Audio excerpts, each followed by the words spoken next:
Do you feel like the beef is getting dragged on? It's when Head accepted, I was pissed off. I was pissed I feel that. because here's the thing.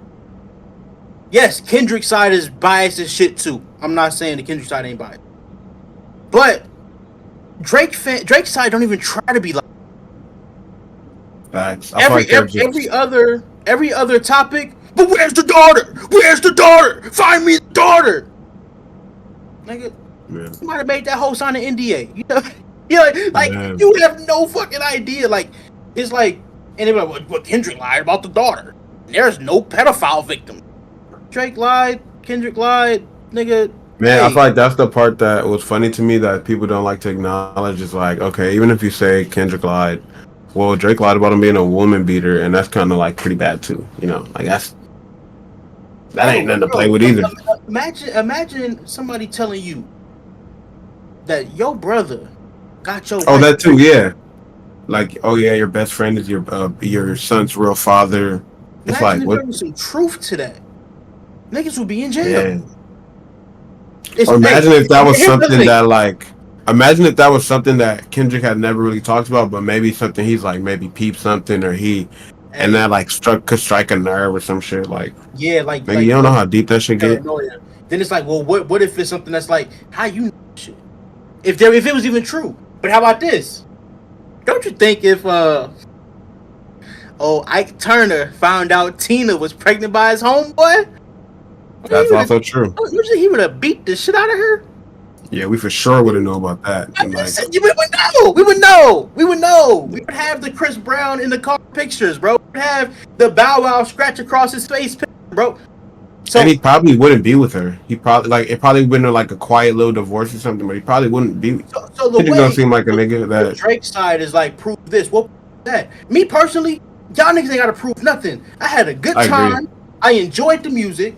Kendrick played a better battle. It is that simple.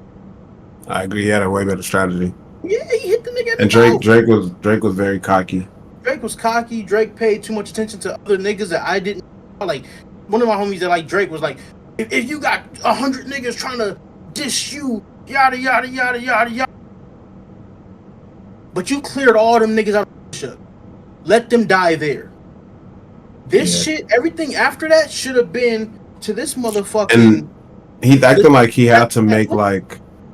He's acting like he had to make like 100 different disses. Like you were it's not like it was songs where you weren't dissing Kendrick and you're dissing other niggas. Like every song you had something for him. So don't try to sit up here and be like, oh, it's 1 versus 20. It's like, yeah, it's 1 versus 20, but one of the niggas in the 20 is beating the shit out of you. Like you should fight back from him. Like we all knew in real time of the battle that Kendrick was the only nigga who had a chance to even leave a mark on Drake. Yeah. You know what I'm saying? I mean, are you recording this? I'm recording this, yeah. Fuck it, we can just keep going, yeah. It's like, bro, like Rick Ross was never gonna beat Drake in the battle.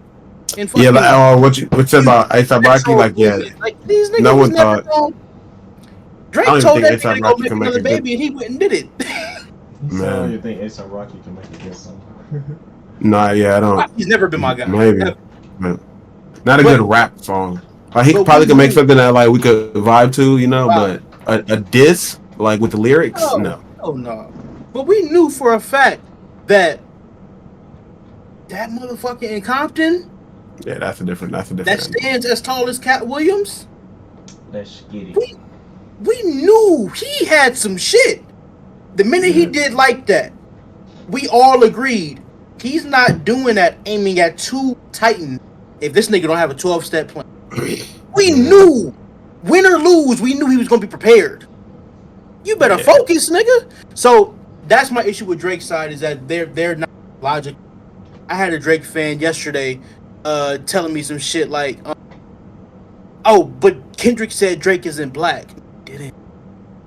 He literally told Adonis, "You're a black man. Don't lose your values and morals."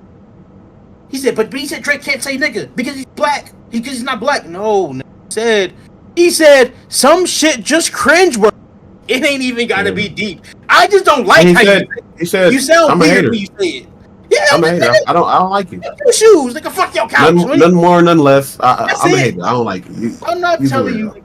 He never mentioned you being fucking mixed in a white mom. You talked about the family and all that shit. Dress your family. You just said y'all raised a terrible nigga. That's all he did. But yeah, man. Hey, viewers. It's been a year since shit out of Drake. Longest funeral of all time continues to go on. GNX tour is underway. For some reason, Maul wanted to debate DJ Head, and this is attention to detail. We got Cam, we got Jew, we got IT. Yo, what's this episode? Can't even see him on the back. This is episode 24.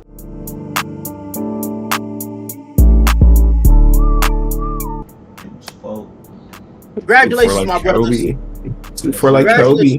Yes, sir. Happy birthday to Gigi Bryant as well. She would have been 19 years old literally 3 days ago. So episode 24 could not have been timed perfectly, bro. Come on, man. The universe is talking to us. Facts. Hey, rest in peace to my nigga Smoke. Hey, the universe definitely is talking to us, and be listening. I wanna just say, bro. We thought of the movie first. After we the see y'all Lamar, we see y'all there. Just know we thought of it first. You know, nigga. Hey, Dot and Dave, I need the auditions, and y'all stealing my ideas. Man, like, come on, y'all. We gotta put the homies on as producers, bro. What's up? Man, come on, man. Yeah, we thought. What's the odds of the timing? That's all I'm saying. Every week, that we say comes out. That album been out for what? 12 years? 13 years? Literally. We started this conversation. I remember we started this conversation months ago. Yeah, literally. Like, shit's crazy, bro. Yeah, I think it was around the time GNX came out. That's kind of how we. Yeah. Oh, y'all. Omar Miller, obviously Cornbread from Sinners, right? He's in 8 Mile and he's in Get Rich. He said he believes 8 Mile is the better movie. Do you guys agree? Yeah. It's crazy because I just rewatched both, and yeah, 8 Mile is a little more iconic. Yeah. I feel like. I feel you. Yeah. Hey, one scene from Get Rich or Die trying to always. Right, you just. Hindsight. I went out. Yeah. A moment that stands out to me from Get Rich or Die Trying because Terrence Howard now acts like he did in that scene. Like, huh? But I'm right. But when I'm wrong, I could have been right. But I'm still right because I could have been wrong. But I could have been right. No, oh God. That's what tell me Terrence ain't acting like that in real life right now. Yeah. Nah, he really do act like that. Shout out to Terrence Howard. It's funny too though how both of those movies are like loose biopics about both of those guys. Bro, because you can tell who in that movie is Ja Rule and like Irv Gotti.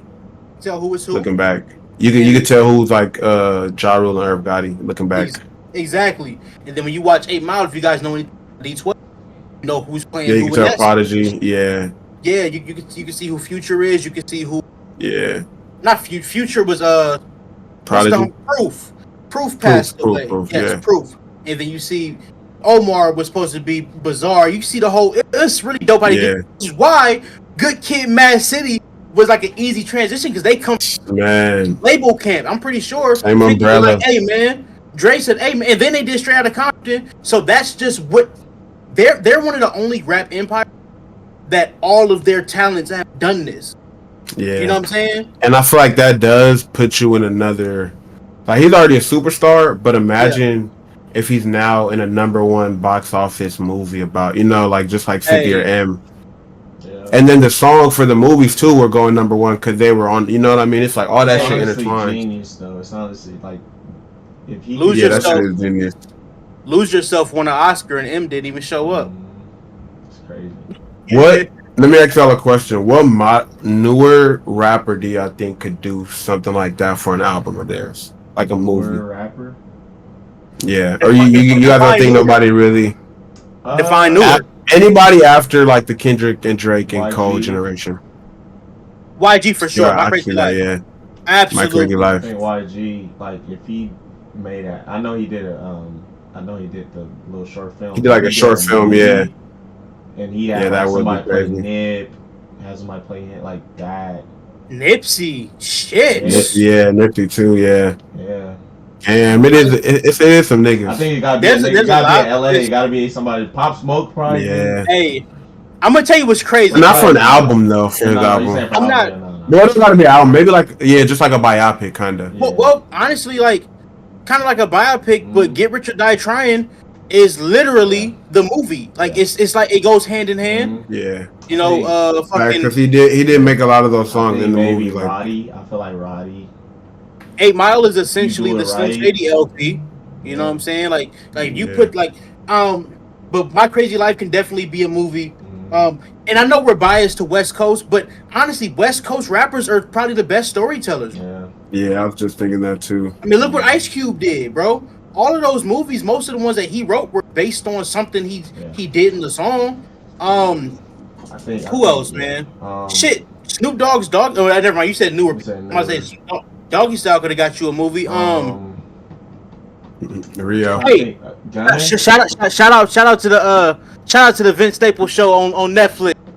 Shout out to the Vince Staples show on Netflix, my boy. I think Gunna. West Coast again. Gunna, okay. Shit, I mean, after what Gunna has events that can be a movie. But I'm saying he talked about it in his previous album. I think exactly. Before that too, you feel me? I'm just saying, maybe. No, I feel you. Lil Baby. I think I just want to see more artists get into acting. Just because every time I'll be watching like older movies, and I'll like see like a rapper or something, I'm like, damn, they were actually good in this movie, and it's a good movie. It's not like some like Tubi type shit, It's like The Game and Waist Deep. Like I really like Tim and Waist Deep. You know what I mean? Like little shit like that. You brothers say you want to see rappers act until y'all watch BMF.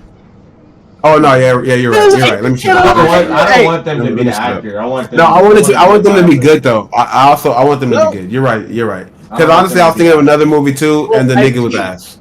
Are we saying they have to be the actor in the movie, and it's like okay? I'm just looking at it like I'm just looking at it from the I think YG would be good if he got a little bit. Hell yeah, I think so. I feel like it's kind of easy to play yourself though. That's why. Yeah. That's another thing. Like if you just got to play yourself, it's not gonna be that hard. I think if Nip was still alive and he could do it for sure. I don't think he would want to though.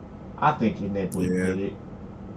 Well, maybe he probably would have been the actor for it. He probably would have somebody do it, but he would have did something for his life. I feel like somebody came to him. I really wish he was alive because I would have pulled up. I think they're about to do a show. Black Sam said they're about to do a show. They got a documentary coming. That's definitely hard. I fuck with that.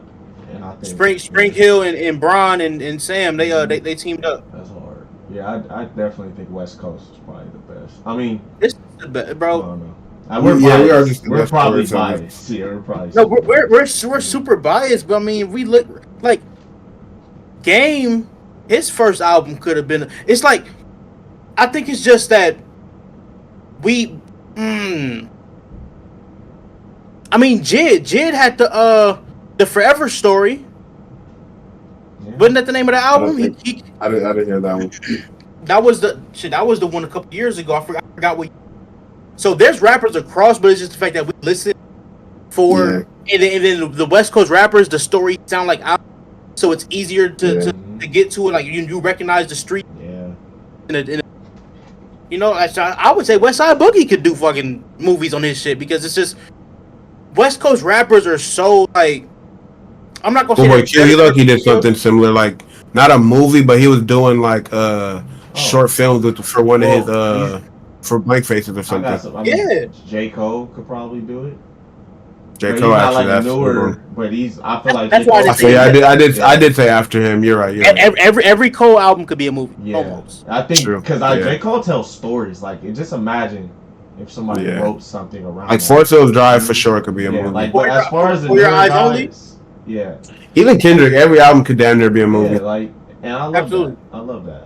I just think like a lot of new niggas ain't really testing the boundaries of visualizing their stories, bro. And a lot of their albums aren't conceptual. Yeah, it's like aren't conceptual enough for a movie. Like it's literally a bunch of songs. Yeah, it's like I got 20 songs. I'm gonna pick 10, and I'm just playlist music. And I think it's just like they go in the studio and just make music, and it's not like you listen to their album. It's not concise. Like, you're not a bunch of songs on. You're not going into the studio. You're saying like, okay, this is a story I want to tell. I want to tell it like this. Okay, this song gonna be this interlude. This like I feel like that's why some albums sound like they could be movies more than others. Creator? That's a good one. Well, he's West Coast. They're all West Coast. Yeah. You know what I think it is, bro? And I'm not trying to shit on anybody else, but I think Dr. Dre, Ice Cube, and Snoop Dogg specifically, and then DJ Quick as well, they pioneered just making your music feel connected, like rappers anyway. Yeah, like telling your story in the music. Yeah, you got the skits, you got the intros, you got the interludes, fucking Sugar Free, and then how about the fact, like, even just as a rapper, you do your album, but on track 8, you got a whole nother rapper just rapping for 2 minutes, and it's not you. That's some Dre shit. Like the West Coast. I mean, I'm not gonna did all of that by ourselves. Yeah. But he went out. I don't know why I keep doing that. Yeah. Yeah, you've been going in and out a little bit. I don't know. Okay. Let me make sure everything is plugged in correctly. How am I now? You're good. Okay. So, but that's like the direction that West Coast rappers were following. So all of the West Coast rappers now is still doing that, even though music is getting a. But so what I was saying is, even though now you listen to an album, that's probably why I don't get into a lot of albums, because it's not going anywhere. It's like a playlist of random songs, like DJ Khaled kind of albums, and it's like you don't need, like, you can listen to them on shuffle. Yeah. Yeah. You know what I mean? I like That's why I don't revisit a lot of stuff. Like, it's just. I like feeling you listen to it once, probably all the way through, and pick your favorite songs, and then you never revisit the whole album again. Like, imagine watching a movie, and the scenes don't make sense. Oh yeah, they don't understand. You're like, that's exactly how I feel about a lot of music now. Like, I'm just like. That's how I feel about Lil Durk. I've always said that about his raps. Like, yeah, not even his albums, his actual songs sound like that, like random things that, like, if you were to visualize them, it would look like a random show and nothing makes sense. A song that feels like that is just even. Where, like, what is this song is just you just saying random shit. It has no. You just rhyming words for that's a real thing. 2 minutes, like. And it's like, I get it. You don't always gotta make a conceptual song, but it's just, you don't have to. Damn. I feel like the plot of music. Sometimes maybe you don't gotta make you don't gotta make concept albums. You don't have to make concept songs. You can make whatever music you make, but in the conversation that we're having, as far as the album, it's hard. It helps when you have concepts. Yeah, definitely. Like, because, like, Good Kid, Mad City is literally a day in the life of a 16-year-old with his friends in Compton. I stole my mama van to go see this girl. I got and you know, I went to go hang out with the homies. I dropped them off. Then I actually go see the girl. I get jumped.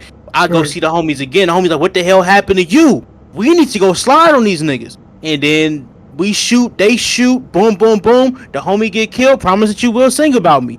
It's a story, bro. It's fire, man. And bro, you got the parents. Hey, where my dominoes? Where my dominoes at? Yeah, bro. Tell me where my motherfucking dominoes.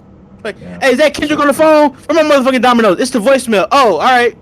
Hey, Kendrick, where my motherfucking dominoes? Man. And then she like, Kendrick, just come home. I need my car. I'm trying to go to the county building. I gotta feed these kids. Like, please, just bring my car back. I need my van. You get lost in it, bro. And I think because we're all storytellers, it's like, I think we just have that kind of a brain of like, that's what we want to hear. Yeah. Like, I like background music. I appreciate the creativity of like music, but as far as replayability, like, I can play anything for background music, you know. So I'm gonna listen to your shit, but is it gonna get revisited? It depends on what we're trying to do. I like the creativity of like having a story and telling it in music, because you could try to tell a story in music and it might not sound good, you know what I mean? So to make 10, 12 songs that all sound good, but they all also tell a story, you know, it's like, damn, that's like crazy. It's talent, bro. Like, and they don't all sound the same. They're not all the same type of beat. You know what I mean? It's like, damn, this. Because there's some niggas that do certain shit. You know who can make movies? Actually, no, he's actually making a movie right now. The Weeknd. The Weeknd, yeah. Oh no. You know another person? Broadway. Drake. Oh, Rod Wave. Rod Wave. You can be Shout some out heartbroken Rod shit, Wave, bro. but you can fuck with Rod Wave. I do like his music. Rod Wave is on the Center soundtrack. Shout out to him. Yeah. So, he said he watched the movie, went to go knock out a song, the little song real quick. That's hard. Yeah, that's what Kendrick did, but he came up with an album. It's crazy because Rod Wave is like the modern day kind of sound of what the music they had in the movie, like the blues type shit. Like, if we were to make like modern hip hop blues, it would be some like Rod Wave type shit, some sad shit, or John Legend with pianos and shit.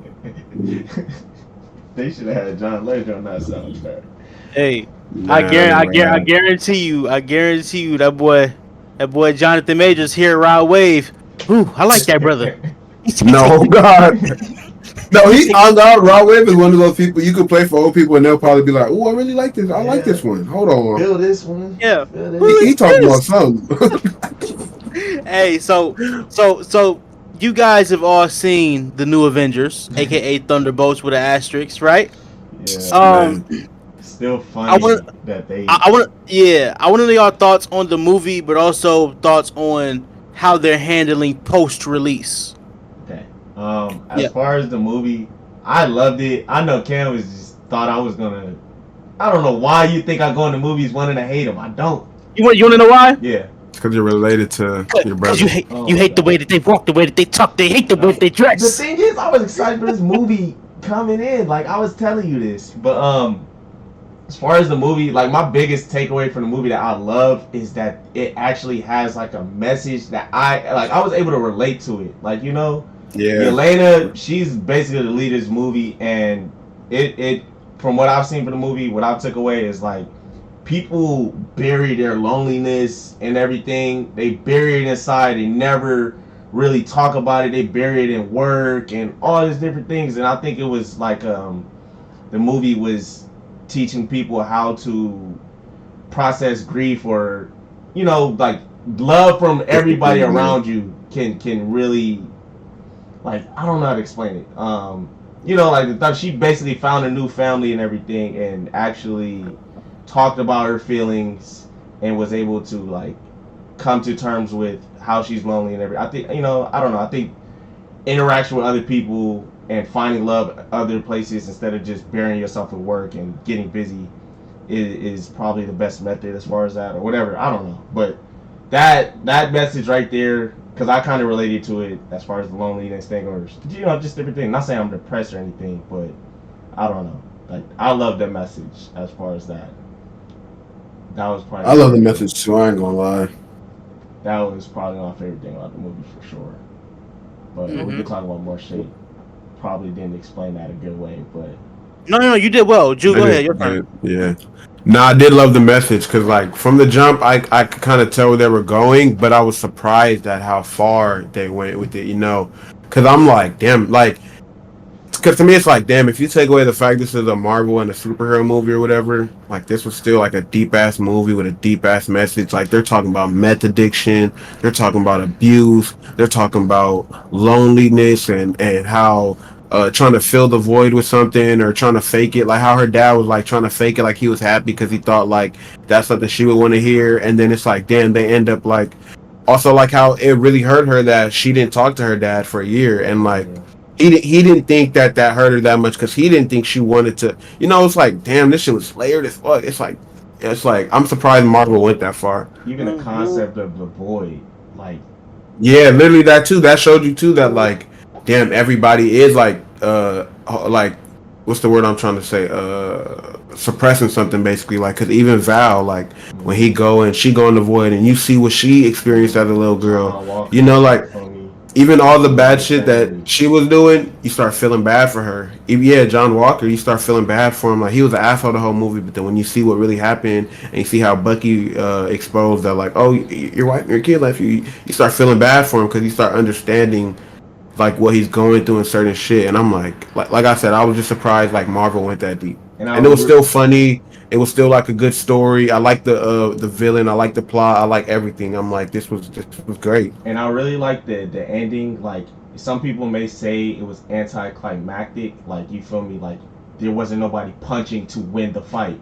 But really, when you look at it, like, it was like love. Like they showed Bob love. They showed him that he's not alone. Yeah.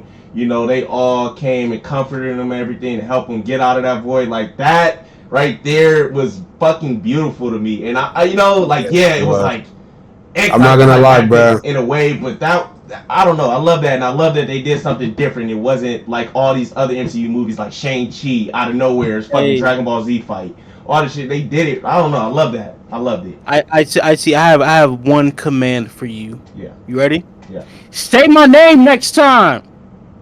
My bad. Look, I almost cried. Ain't no sneak dissing. Did you say it was anticlimactic? Yeah, I put that on my story. Oh, I didn't see that. I seen that. I seen somebody said it on Twitter. But like, you know, to me, I love that. I really did, man. See, I didn't need it to be like some explosive, you know, fucking, you know, Infinity War Endgame battle. Yeah.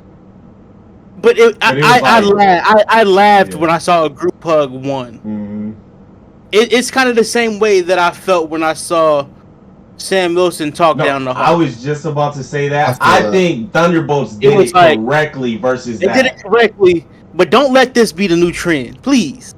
Well, I feel that. I get you. And I thought they could have set up. I felt like they could have set up like a love connection with that scene instead of a family dynamic. I like that as more. This is why that moment, because understanding what was going on, I loved the creative decision.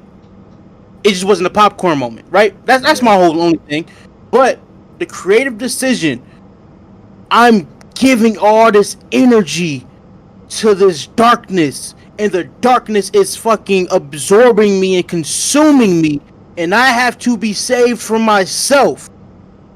That concept is incredible. So I'm not hating on the concept. It was just in the moment. No, they couldn't have done anything different. In the moment, it was just hilarious. Yeah. I find shit funny that probably shouldn't be. Nah, like, I'm the kid that I'll be getting chastised by the parent and start laughing. Mm-hmm. I'm not supposed to, but shit's funny. Yeah. You know what I'm saying? But the movie, bro, incredible. I enjoyed what both of you guys said about suppressing shit, because even when Bob was like, well, you're dealing with that? Well, what do you do? Oh, I just store it in here, and right? And the idea of the void, here's the other thing, which I think is very possible. I think the idea was to show them things, not just their worst day, but the worst day that they probably don't even think about anymore. Yeah. Right? I like Yelena seeing that little girl get shot. That might have been her first time thinking about that in a long time, because so much bad shit has happened in. Oh my god, bro. And I think that was also the thing, was like, we're going to show you your deepest, darkest shit that you probably have not thought about in a decade, and that's really going to torture you. All the people you killed, most of them were nameless faces and jobs and targets, but this right here, it's gonna break your spirit. Oh, yeah, bro. And what makes me think that is the scene with Johnny, because that's probably a moment in his life that, you know, that's something you don't even think about, you probably forget. But realizing like that's one of the reasons, you know, she left and took the kid and shit. And now you're probably thinking like, damn, this is one of those moments where I should have been better. I should have did this, and he's regretting. You know, it's like that shit was like, shit was crazy. Really good movie, man.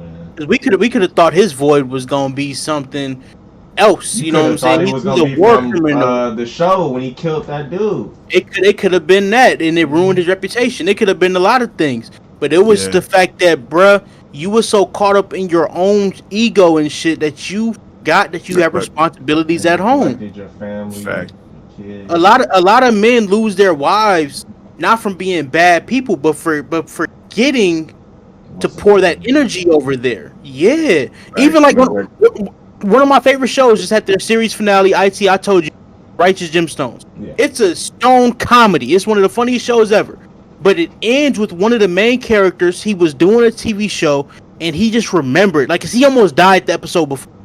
So now he came back to doing a TV show. He's celebrating. Then he thought about it, because his wife had told him, you gonna love work more than us, and you gonna look up, and it's gonna be no more you. or we're going to leave. Like something's going to happen. And after he almost died, it flashed. You know what? Damn.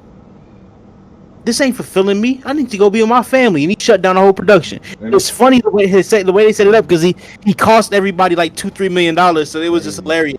But the story itself is like it's really crazy. Yeah, because like we're doing all of these things for our loved ones and everything, but at the end of the day, like we end up neglecting. If you end up losing them, it's all for nothing. Like So I think it's a balance with it. You can't neglect your family, but also you have to support them and stuff. So yeah, you want to try to be. Can we give some love to Alexi, bro? Because Alexi, bro, you lost your oldest. I ain't gonna lie. You lost your oldest daughter. So first things first, you lost your oldest daughter, right? And then your youngest daughter, she's nowhere around you. And then he always wanted this acceptance as the Red Guardian. He thought he might have gotten it after the Black Widow movie. Nobody checking for him, nor you a limo. And the fact that did it? He wasn't happy at all, bro. You living in filth.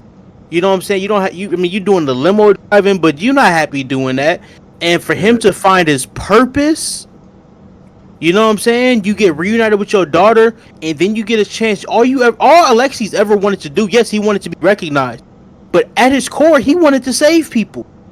Facts. He really did. So for him to just go out there, oh my God, when he saved a girl and he blacked her out. I ain't gonna lie, I laughed. The timing on that was funny as fuck, but it was like it was a good moment. Like that's what he's been yearning for. It was funny. It was funny though. No, even the post credit scene where he was like with the Wheaties box. Yeah, he was like, you need to buy the Wheaties. He was like, it's good for the kids. And he's like, that's me on the box. Yeah, that's me on the box. I love Alexi, man. The characters were dope. Every character that they fleshed out. It also showed why. I mean, John was always kind of an asshole, right? But it showed why in this chapter in his life he specifically was. Mm-hmm. Yeah. You know what I'm saying? It wasn't just a hard exterior. It was like, I'm bottling this shit up. It's the reason why when Natalie came back to Yelena wasn't trying to talk to her. You know what I'm saying? It's just people getting their own way in real life. Even down to the fact where Yelena was talking about her day. She was like, I just scroll on my phone, and then I go to work, and then I come home and I drink, and then I think about the bad things I've done, and then I do it all over again. That's 90% of the human population. Exactly. If I'm being nice, it's 90%. It might be 95%. A lot of people are just out here going through the motions. In this conversation. Bro, I'm telling you, it's way more common than people think. So to do that, I know there's some people who watched that movie and cried.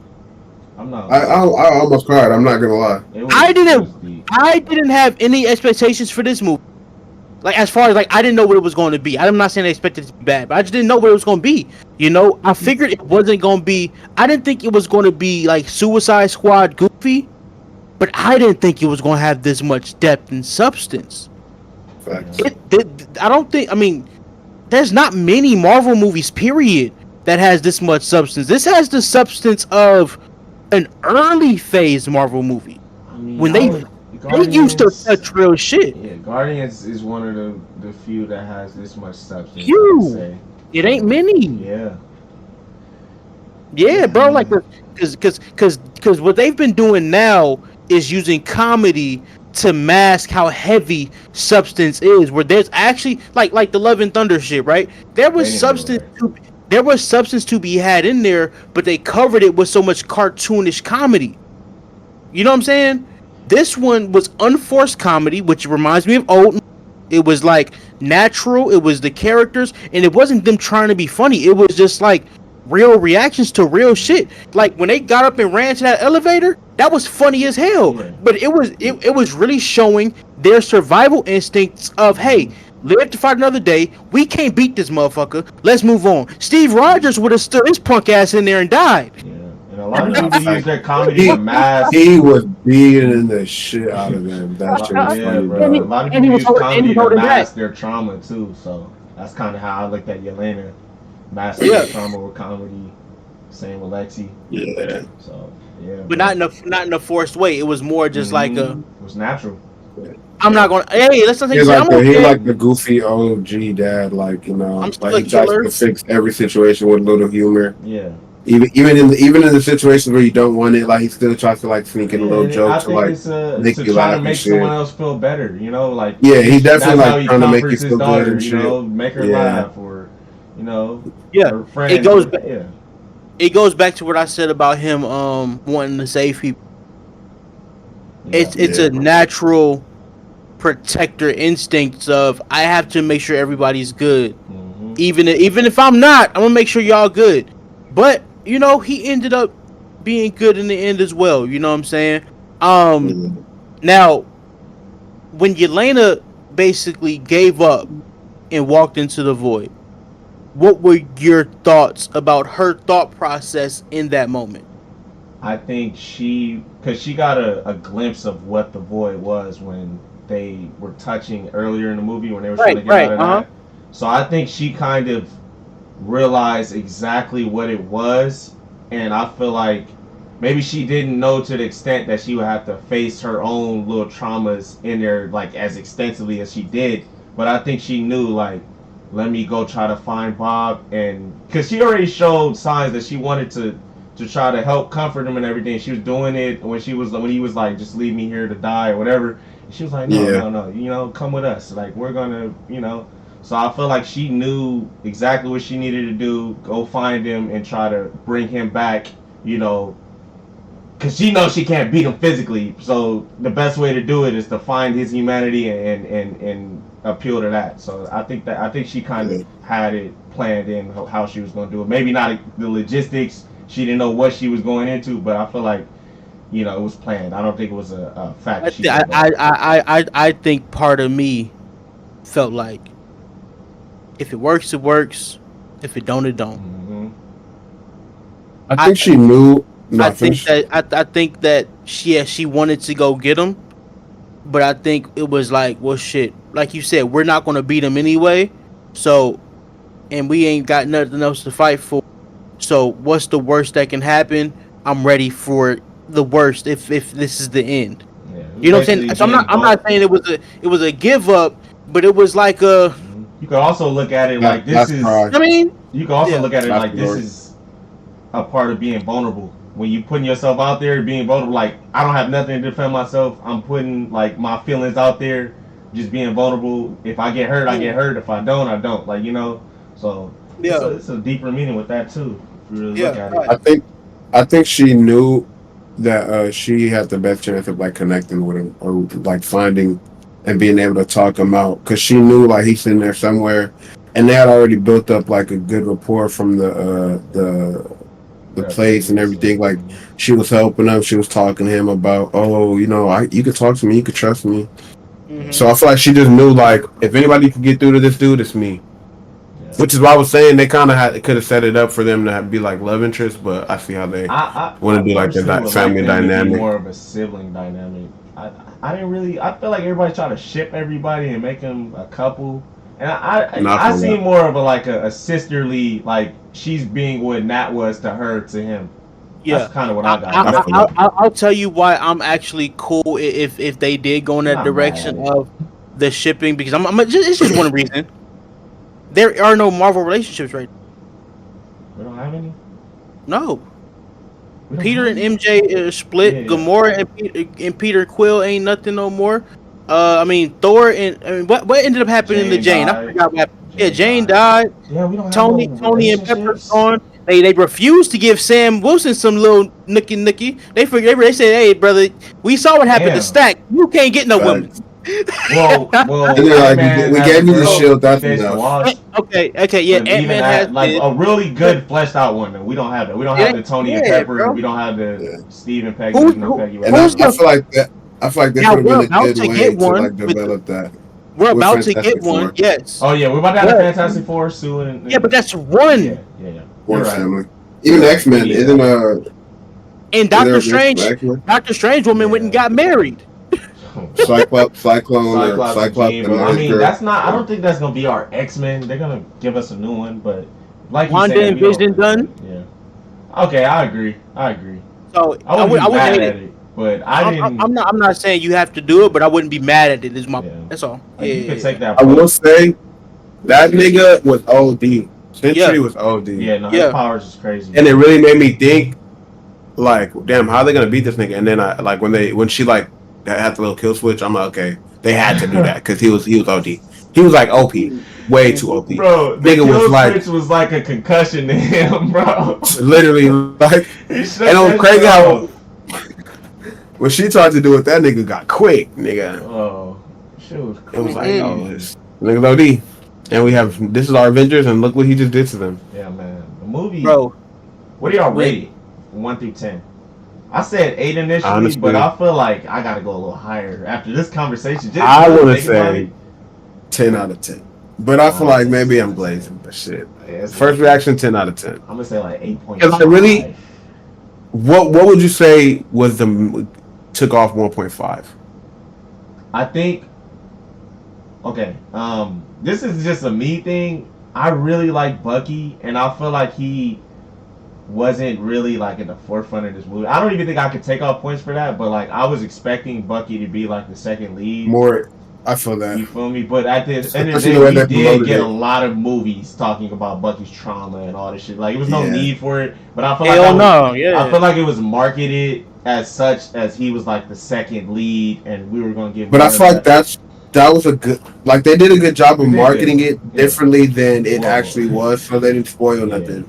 Well, 3 days later. Obviously, they didn't wait. They didn't wait too long not to spoil shit. But honestly though, if we really look at Bucky's development in this movie, following the last movie is showing basically getting into office. It's funny, and then he just blows that off. I think that was hilarious.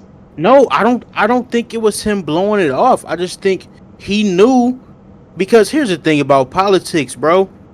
The motherfuckers in office are not fighting the good fight. They fighting for their own narratives and their.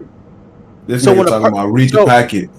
So when a person like Bucky sees wrongdoing, I'm not about to wait for y'all to convene in 2 days. Yeah. It's going to be too late in 2 days. So something has to be done. Yeah. So I love how they use Bucky, because Bucky, without getting the intel that he received, talking to the assistant, he probably wouldn't have been involved in the first place. And then how about the scene when he blew them tanks up? Yeah, oh my god, that was bad. I had to give it a 9, bro. That was probably the best scene of the whole movie. Like, as far as just and then he blew up the limo. That was funny too. He blew up the limo and tied them up. And then when they were like, "It's Bob, it's Val, it's Bob," shut your mouth. Then he gets the phone call. He said, "Bob." Yeah. Bob. That shit was One thing I can say though, the movie was like in a span of like 2-3 days, like 2 days at most or some shit. Like, I can say a weekend. They possibly connected pretty fast, but I guess it was like a trauma connection thing. I don't know. Who connected? Like it was survival, bro. Yeah, it was survival. Oh yeah. It was, and it was all. It also was like, because at first you gotta remember they didn't know who Bob was or what he could do. So they were kind of trying to protect him and shit and help him out and like escape with him. And then he ends up sacrificing himself even before he knows that he's bulletproof. Yeah. Amazing. Or well, he didn't even know he was going to get lit up. But from he ends up trying to go sacrifice himself and he ended up getting lit up. I mean, even the Avengers, that movie took place over a day. Yeah. The first one? Was it over a day? I think it was a little longer. Not really, because they got recruited. They teamed up to find the Tesseract and shit. They teamed up at night, basically. Right. And then they got on the ship, and then the night, and by morning, shit got cracking. Yeah. You're right. I mean, it's like but them, they were in survival mode. I really can't find I can't find anything to say bad about this movie. I don't know. I really gotta reserve a 10 for like Infinity War. Or I feel that. Why? I can't give it a 10, bro. I can't just give everything a 10. I'm not saying give everything, but I'm asking you what is marking the one off. You know, I'm just curious. Really, I'm not even gonna lie. I went in there with no expectations, and I really walked out and was like, "This was an amazing movie." Like I said, the message, the acting, the storytelling, the character development. I feel like everything I wanted. Like if a movie gave me everything I wanted and some more, yeah, I'd give it a 10. Like Infinity War gave me everything I wanted and some more. And I just said, the Bucky thing, I understood it. I understood why, but also like I felt like that. Like I love Bucky. Bucky is one of my favorite MCU characters, and I felt like I didn't get as much as I wanted from him. But Yelena was fucking incredible. Lexi, IT's having the Paul Pierce moment. I'm trying to get the taste of him. I just can't give everything a 10. I just can't give, and I know it's weird. Hey. I know it's weird, but I gotta be the critic. IT. I gotta be like, you're amazing, but I gotta give you a 9. I gotta give you a 9. Did Bucky get slapped with his own arm? He got beat. That's when I was like, "Oh, it's a wrap." For them slapping Bucky with his own arm, yeah. Sentry is OD. I'm just playing. Nah, Sentry. Oh, they don't. And I feel like he's gonna be a key piece in the Doomsday. He has to be. Yeah, he's like realistically speaking, even though he's not using his powers right now, he's the strongest Avenger by far. I don't want to say that because I gotta see him fight the gods. Like we got Captain Marvel, but it depends on the version of him. Oh, Captain Marvel, yeah. Because nobody can do anything if he's turning niggas into fucking powder dust. Thor though, but Sentry but he's before the darkness. Prime, you know what Prime Thor did? He had all 5 of the Infinity Stones go at him with his fucking axe, and he pierced Thanos. If he aimed for the head, he beat this nigga with all the Infinity Stones. Like, I don't know, Thor's. Sentry probably would have murked Thanos with a snap. So it goes back to basically. I don't know about that. It goes back to which version of him, right? Because saying if he's the let's say he's the gold suit. If he's the Void, nobody can fuck with him. But if he's gold, I want to see him against Thor. I want to see him against Captain Marvel because the shit that he was doing is the kind of shit Captain Marvel was doing. I want to see him against Wanda's OD too. Wanda's ridiculous. Yeah, so those are our real strongest Avengers. Those 3. Yeah. Captain Marvel. Wait, Thor's still an Avenger, right? Yeah. Because it's not because you're not going to beat him with just punching and being strong. Or literally. You have to have some out of this world power. Hacks, literally. That's what I'm saying. These are hacks powers. Like you can't be human. Yeah. The only human, y'all might say I'm crazy. The only human, just because of his mind and the type of creativity he can have, is Doctor Strange. Okay, I can see that too. Because I'm gonna maxed out by Wanda. I don't know. hey, Doctor Strange had Thanos in hell for a second. Now Thanos used them stones to get out of it, but give Doctor Strange that little grimoire book, the little dark one. All I can say is we get some heavy hitters now, though. You feel me? We was talking that's why we get some niggas. Get some heavy hitters. They knew how to slip some niggas in there real quick. Okay, all right. Here I go. Here's Sentry. Hey, so I want to move to the post credit, the final post credit scene, right? The first scene that stood out to me is that John walked in with a hat. That shit was hilarious. That was funny. I cried. No. When he walked out with his shield, it was like, why do you still have that? But the way she was making fun of his helmet and calling it a hat, and he actually went and got a real hat. I'm like, okay, so he loves them. Yeah. He went and got a hat just for them. That shit was amazing. I laughed when I still saw you had the shield, bro. That was hilarious. Yeah, that was hilarious. That shit. One of the funniest parts was when he was like trying to tell him like, yeah, bro, I'm Captain America, and they were like, I think it was like 2 days, bro. Like, what are you talking about? When Val said Junior Varsity Captain America, that nigga was hot. He was hot. No, it was also funny too when he was like saying like what he did his reservation. Then he's like 3-time state football champs back to back. Yeah, that shit was hilarious. But when Val basically was like, you're the new Avengers, right? And they got their celebration or whatever. I was like, please don't say y'all so. Please don't say y'all so. Please don't do it, bro. If y'all don't rap on this little biscuit head from Seinfeld, and then she said we own you, bro. First of all, I like that. I'm gonna tell you what I don't like about that.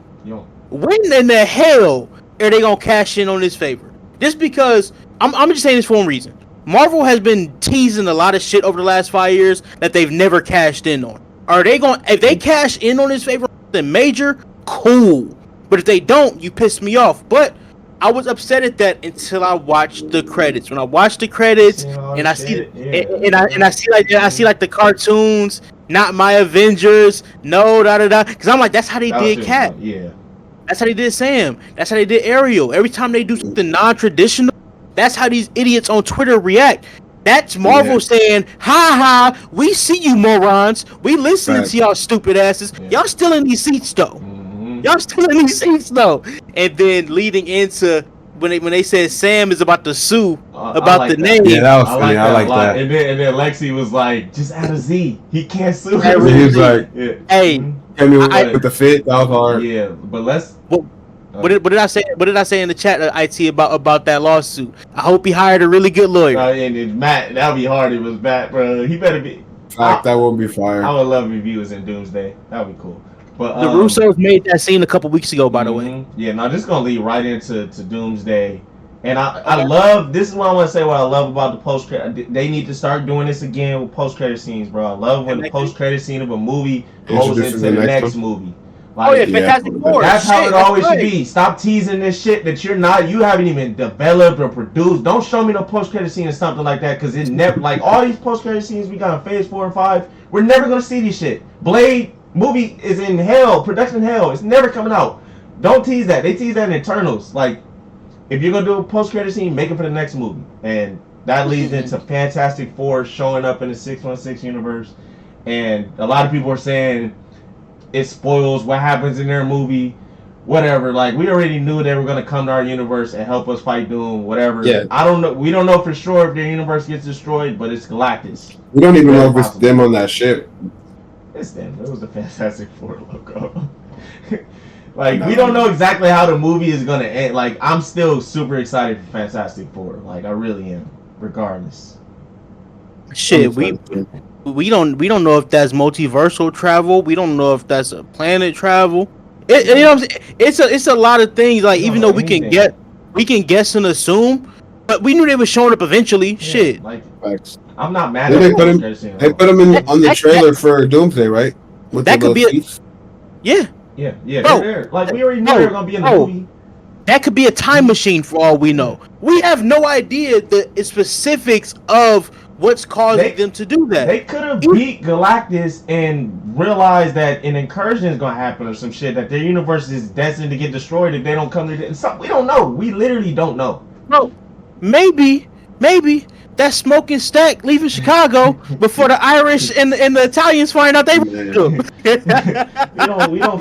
Maybe that's what they robbed. We don't know. Regardless, Marvel's in good hands, man. I'm super excited. Fantastic Four, I think, is gonna be incredible. Y'all want to rank these post Endgame movies? Yeah, let's rank them, man. I got my order. 2, 3, 4, 5. I'm not gonna lie. I realize I have not seen 10. A lot of these. If you haven't seen, we can do it. Even watching Thunderbolts, I realized I never watched Black Widow. Oh wow! Because I was like, I'm not gonna lie, bro. That movie made me want to watch Black Widow again. I saw it twice, I think, and I'm gonna go rewatch it. Black Widow is actually not. Oh, I'm gonna go watch it. I like Black. Oh, also, so I didn't give my rating for the movie. You gave it a 9. I gave it a 9. My original ranking was an 8. Mine too. The post-credit scene bumped me up to an 8.5 because I liked how it tied the loose end. The reason why I'm standing firm on not getting bro, I personally wish they didn't kill Taskmaster. No, I thought that's. I'm not gonna lie. I was mad that I don't like the way they killed. I don't like the way they killed her. Killing her in the movie is fine. Yeah. Oh yeah. I didn't like it. I didn't like it immediately. Yeah, that was stupid. I didn't like that. Damn, I think that was disrespectful to the actress too. Like, damn, nigga. Yeah. And then you're promoting Taskmaster. Also knowing that they wrote out a full fleshed out storyline for her. Multiple storylines. Hey, that would have been funny as fuck. They said, but they wrote at least 2 or 3 different storylines for her. They had the concept art. They pitched it to her.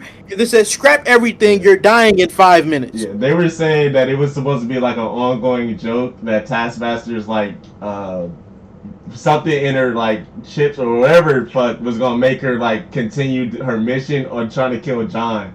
Like every 15 minutes of the movie or some shit, she's gonna randomly attack this nigga. That would have been funny as fuck. That would have been funny as fuck. But yeah, I don't like that they killed. That's why it's a 9. There we go.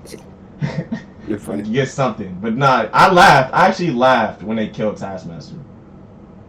I was shocked. We got 2 Ant-Man movies after Endgame, huh? No, it's 1.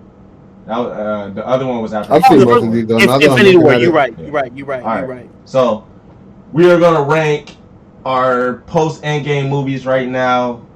14, all 14 movies. We're not gonna do the shows. We're just gonna do the movies. Want me to start it off, Cam? Yeah, go for it. I'm putting like my last 3 in order, and the bottom 3 are I'm very hard. I'm gonna go from worst to best. So at number 14, can I guess your worst? Yes. Is it Ant-Man? No. Now, okay. I'm about to give my reasoning for all of them. A little quick reasoning. At number 14 is Thor: Love and Thunder. I fucking hate that movie. Oh, okay. I hate it so much. It's so unfunny, forced comedy. I fucking hate it because the movie has so much potential. They could have played on Thor's trauma from losing half of his people, from Thanos' attack, to not being able to save his brother, to losing his dad, like all that stuff, you feel me? Because Endgame, I understood why he became Fat Thor, you feel me? He had PTSD, he had all this shit, he had trauma, he was depressed, all that shit, like, you feel me? And I feel like Thor: Love and Thunder could have taught him to not be afraid to love again, you know? Could have been Thunderbolts. Huh? It could have been Thunderbolts. It could have been, like, you feel me? It could have been. He was with the Guardians, like, it just, you could have did it right, bro. You could have did it right. And I feel like it was just wasted potential, and I fucking hate it so much because of that. And it might not really be 14, but just I genuinely hate it, and I hate the comedy, forced comedy. Now number 13, I have Ant-Man, Quantumania, and it's over it because I really love Jonathan Majors in that movie. I think he's the only good thing in that movie. Literally the only good thing in that movie. I hate that Ant-Man won the fucking fight. I think it would have been amazing for Ant-Man to lose. You don't have to kill him, but get him trapped in the quantum realm, and Kang gets out. And obviously, Kang's gone now, so whatever. Like, I guess it's good that they didn't, have him win. But whatever. I think that was stupid that Kang lost. I think it was stupid that Kang was even his villain to begin with. But it would have been really cool if you show Kang take out an Avenger, and that movie sucks. It really does suck though. At number 12, I have Eternals. It's just super boring. I don't really have much to say about it. At number 11, I have The Marvels. This movie is not really that bad, but like it's like I don't really care for it, and it does have something to do like with the incursions and shit like that. Monica goes into the X-Men universe, and that's gonna relate to. I actually fuck with that. That's right. She did. I actually fuck with that. That has something to do with the main plot. I gotta give it credit for that.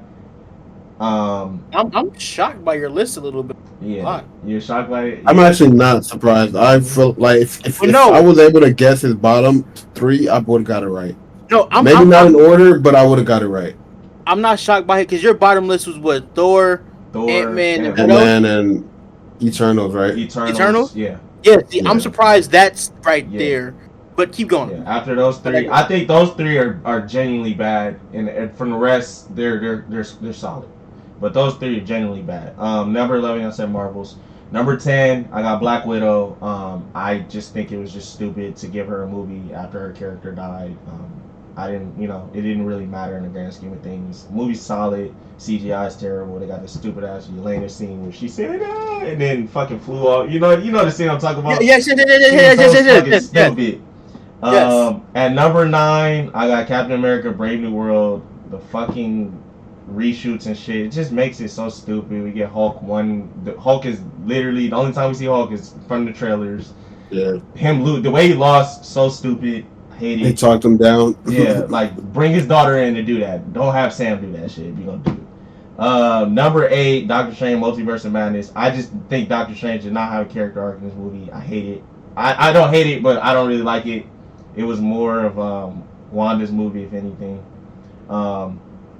Number 7 Damn, did I even put number 7 or did I skip over number 7? I put 2 number 6. Number 7, Far From Home. It's a good movie, but not a good Spider-Man movie to me. It's whatever, it's cool. I don't like Spider-Man Away from New York, but it got some good shit in it. Number 6, Shang-Chi. I really loved that movie until the ending. It turned into Dragon Ball Z. It was a grounded karate type of movie, kung fu movie and all that, and then it turned into Dragon Ball Z at the end. I don't like that. Number 5, Deadpool Wolverine. I really like that movie. Rewatchability is crazy. It's really funny. At number 4, I have Spider-Man No Way Home. Every time I watch that movie, it gets a little worse, but it has really good moments. I really like it. I like the ending, but you know, it's cool to me. Number 3, I got Wakanda Forever. I love that movie. I really do. But a lot of people don't love Wakanda Forever, but I really love it, bro. Hey, Drew, he's gonna do it. Yeah, no. Well, number 2, gonna do it. Number 2, I got Thunderbolts, aka the New Avengers. Wow. And then at number 1, I got Guardians of the Galaxy 3. That movie is fucking phenomenal. I love Guardians 3. I thought he was gonna put Thunderbolts 1. That's why I said he's gonna do it. I was like, is he in the moment? There, he's there. He's at the line. He's at the line. No, I was not gonna do that. I was not gonna do that. But yeah, that's my ranking. Okay. 14 movies. Drew, do you have a list? You want to, or you want to just nitpick? Let me give you something. So I definitely would have. I didn't see Love and Thunder, so I would have Ant-Man as my worst movie. I definitely went into that movie and left and was you ain't missed nothing. You ain't missed nothing. Not seeing Thor. You ain't missed nothing. Screaming Goats. I really went into Ant-Man Quantumania and I left so mad and disappointed.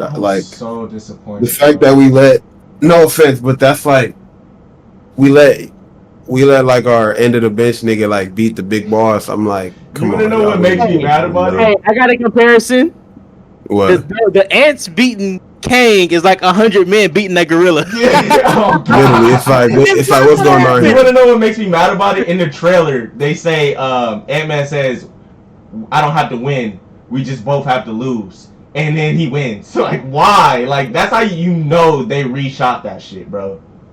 Yeah, I thought that was one of the only movies I can remember really being like leaving super disappointed. And then I would say the best. Well, let me see. No Way Home, Far From Home. Those are both good, honestly. Deadpool and Wolverine. I liked it, but it was a little like, I don't want to say corny, but it was like a tad bit like corny to me. Right? That is true. That's his own character. It was just like the whole TVA and the whole like people from different timelines and shit, and how they had like expectations thing. Like when I go see Deadpool, that's what I expect. Not for that. Thinking about it, that is his character. Like I didn't expect that to be the Thor Love and Thunder thing. Yeah. Black Widow, I didn't see, but I actually want to watch it after watching this movie. I'm like very interested in their like background and shit. You ain't missed much. I'm just playing. It's cool. Captain America: Brave New World. I liked it, but yeah, I feel like we didn't see a lot of Red Hulk, and he talked him down at the end. I was like, eh. And they just did Sam dirty, low key. But Sam felt like a side character in his own movie. I feel like this was a good like phase for Marvel. It had some lows, but it wasn't like too bad. I feel that. Cam? I seen Shang-Chi too. My bad. Shang-Chi was really good. I actually love Shang-Chi. Hey, let me switch my battery on my camera real quick. Okay, most definitely. Like 2 seconds. Intermission. It's gonna be a quick one. I'm still here. Intermission.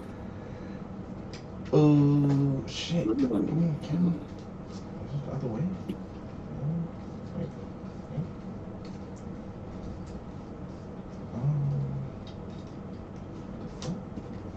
Twist.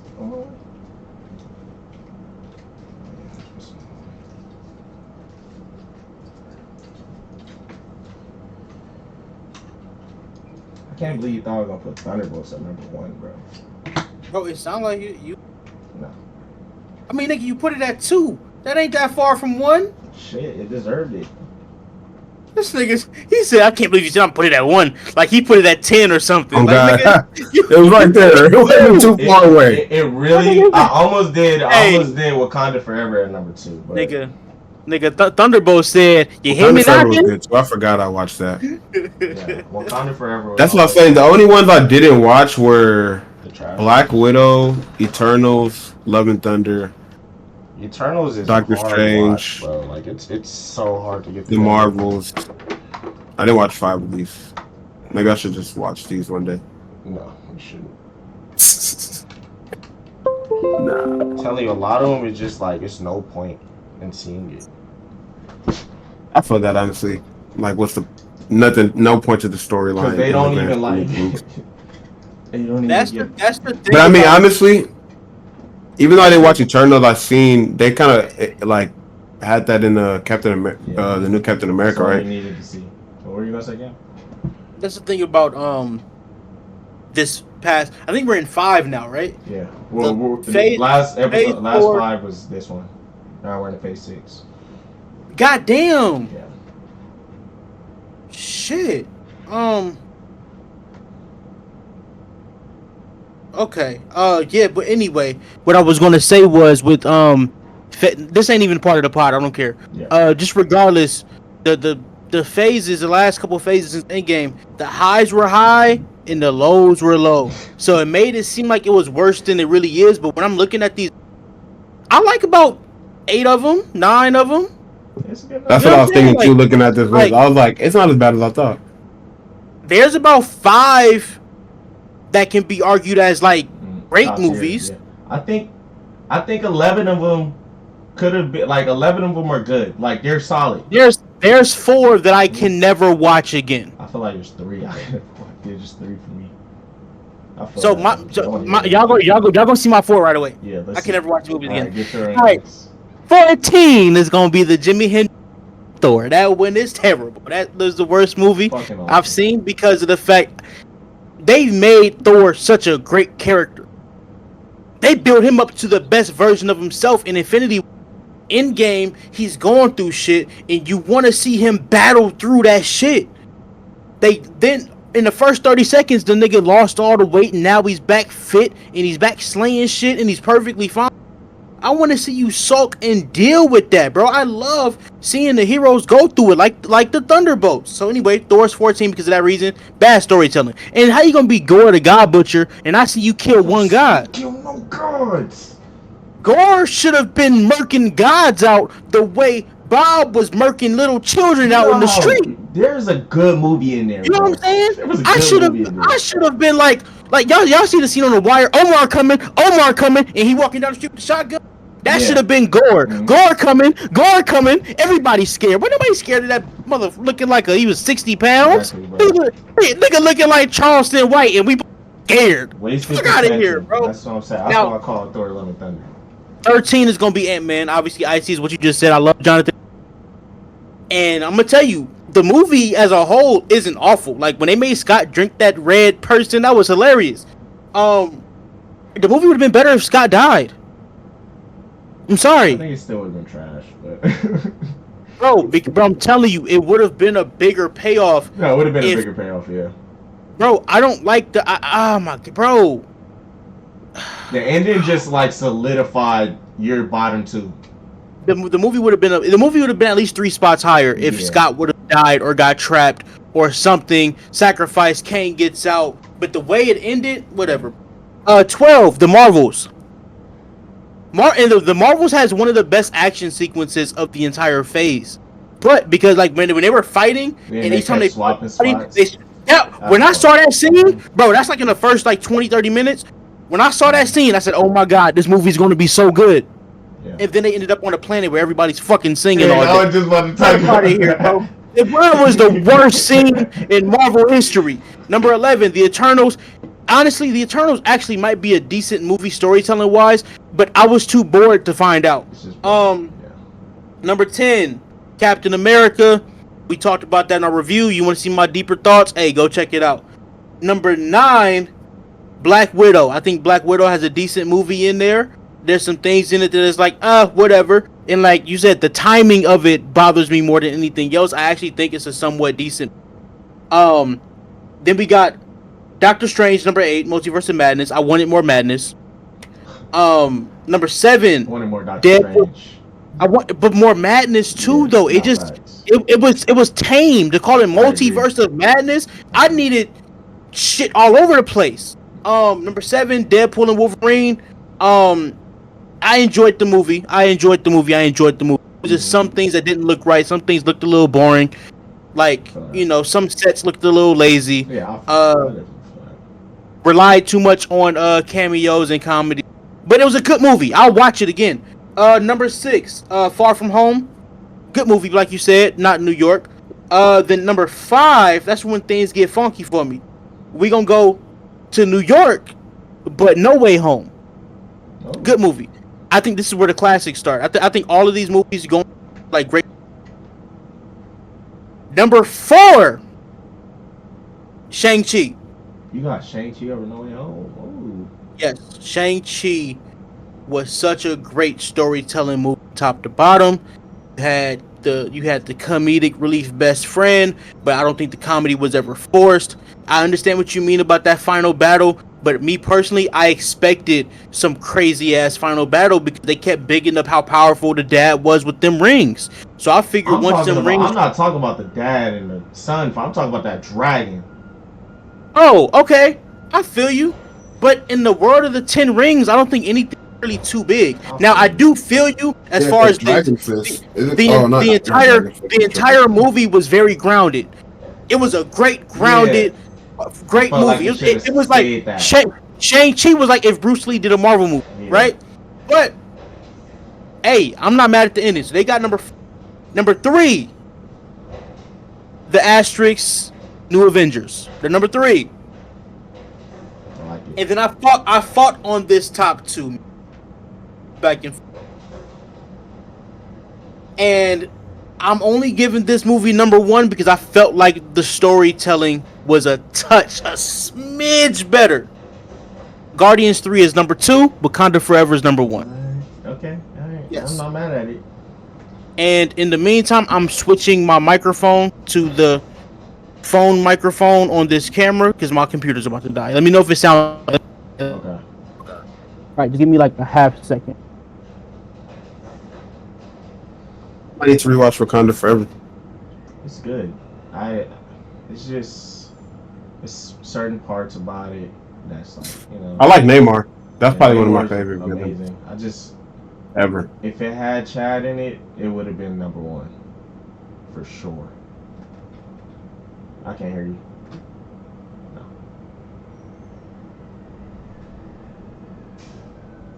Like if Wakanda Forever had Chad, that would have been like a top 5. Top 5. It would have been better than the first Black Panther, like no question. Think so. If it had Chad.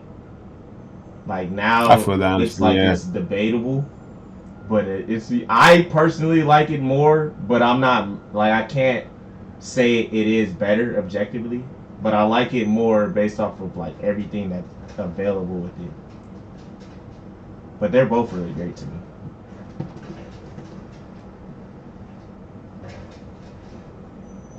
I feel I do like both of them too. But I'm not gonna say Thunderbolts is better than it if you also do what I'm saying. Thunderbolts is better than the first part. Okay, I can't. Oh, you come back.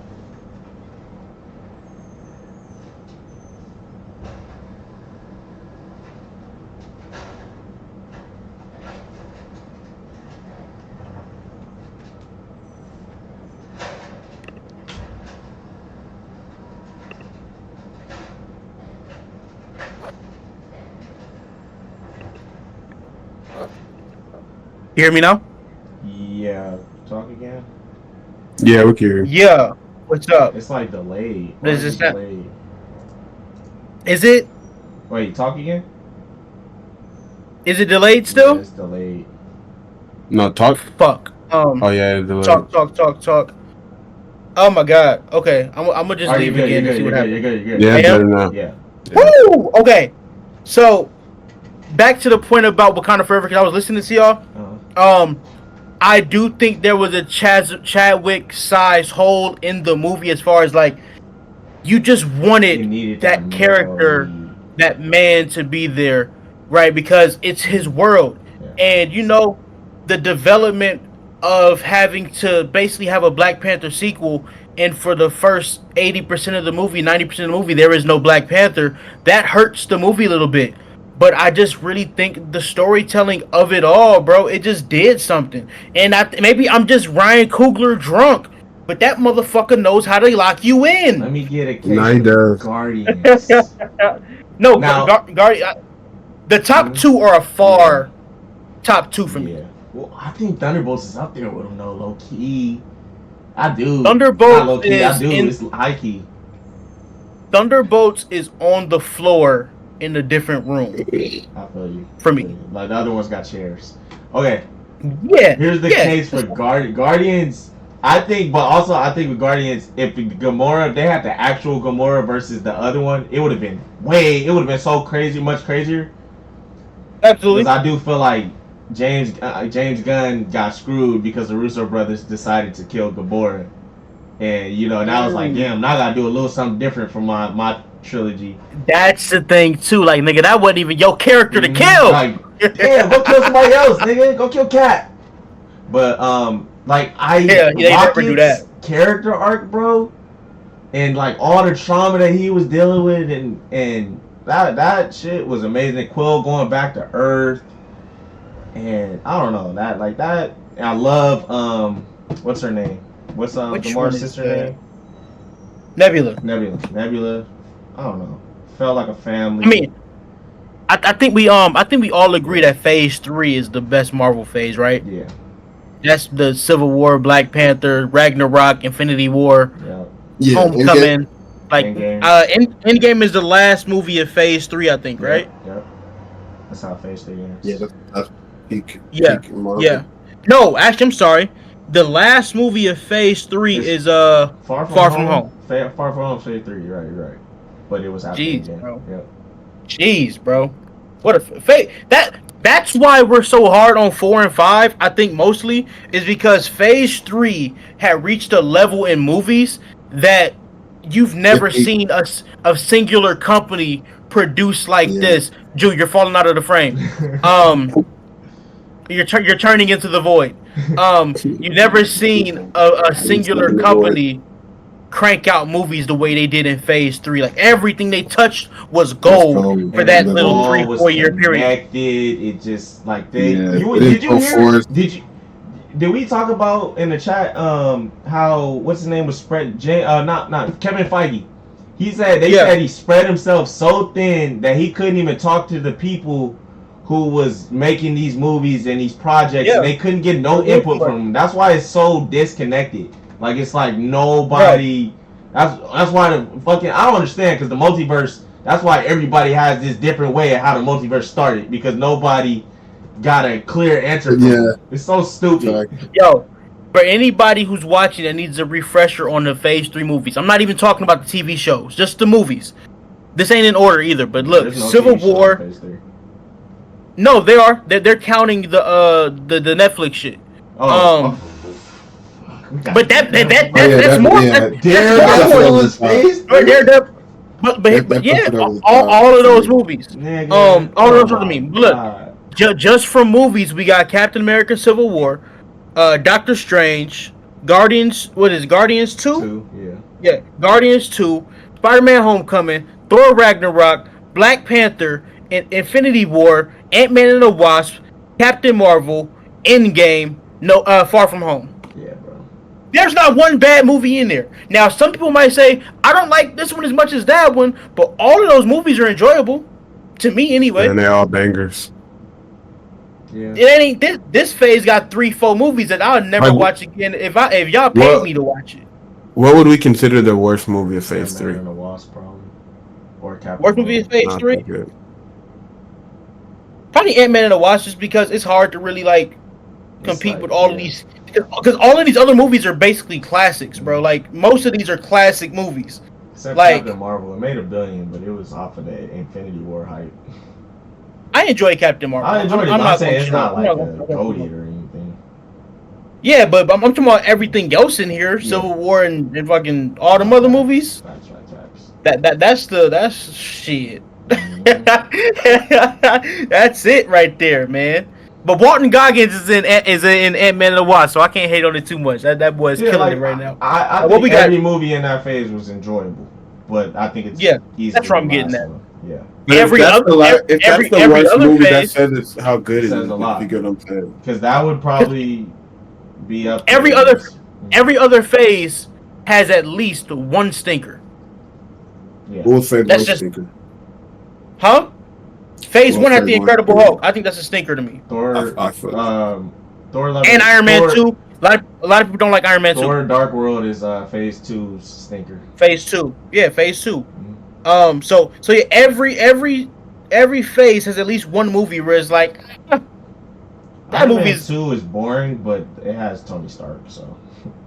Iron Man 2 is one of the movies where I'm like, bro, if we can just redo this movie. Yeah, it has some good stuff in it. Like I like. There's some good I like stuff when he in there. figured out the Element. Yeah, the new element. I like Dad him. I like believed in him him finding the to do it. videos of his. Yeah, I like the element of him and Nick Fury. I like Black Widow's appearance. I like the relationship with Pepper. I like the Elon Musk fucking cameo. It was a lot. Justin Hammer I thought was pretty cool, but they just didn't use Whiplash correctly. You should have had more action. Yeah, That's for it. sure. Alright, what we got next? We got next. Oh shit! After the success of Sinners, Thunderbolts, one of them days, do you guys think that the energy and excitement of the movie going experience is increasing? Because a few months ago, even last month when Nick was here, we talked about how the movie theater was kind of a dead zone and we got to bring it back. Yeah. Do you think there's a renaissance going on right now? Yes. Yes, and I think what is the reason for the renaissance is good movies. That's Like, literally. it's like it's not that hard of a solution. It's like if you give us good movies, we're gonna go to the theaters. Like when we went, I don't know if you guys watched the trailers before Thunderbolts. Like I was in there, all the movies that are coming out, bro. Oh my gosh! Like we're in for a treat. Even the movie, like it's not even a big blockbuster, but the movie with Damson and was it Brad Pitt? Yo, that's a blockbuster, bro. I'm just saying it's not like a franchise or anything. It's not like Jurassic World or any. It's like Hey. But F1 is pretty big. Hmm? F1 is pretty big. Is it a Like, franchise? No, the sport they're making it off. sport. F1 No, is I'm like saying a company. franchise. I'm saying, Obviously, yeah. I'm saying like a franchise, Hey. movie franchise, or something like that. Like, I'm excited Hey. for that movie. If they do F1 correctly, bro, if they do that's F1 what it correctly, it will be the Top Gun of race car movies. Oh yeah, I'm excited Yeah. for that. That's what I'm saying. Like you Yeah, me said, too. we're getting good movies, and they gotta capitalize on this. Like, keep doing them special popcorn boxes like this, and I'm gonna keep buying them, bro. fact. Like stuff like this. They got to make the experience a bit. I mean, it's already good now. I'm not gonna say it's not good, but like make it more fun, make it And more. shout out of Ryan a, Coogler for saying that IMAX thing. People are gonna start seeing these movies in Facts. IMAX, get better experiences, word to mouth. Like we're in for a good time now. This is gonna be a great year for Absolutely. movies. Absolutely. I think you hit it on the nose, bro. Good movies, because I put it on Twitter and Instagram, and basically, like, bro, the reason why I even got into the film industry and wanted to do it is because it's the feeling that those movies gave me going to the movie Yeah. theater. Like, yeah, I watched the Jamie Foxx and Cameron Diaz movie yesterday on Netflix, and it's like, it would have been nice to see this action and these explosions on the big screen, bro. You know what I'm saying? It's like, I'm not saying Yeah. streaming is robbing us, because we're still getting movies, but the movie theater experience is an experience, bro. Like, once Sinners leaves the theater, like, people, that's why Sinners is doing so well in IMAX. You only got 2 weeks to see this shit yeah. in IMAX.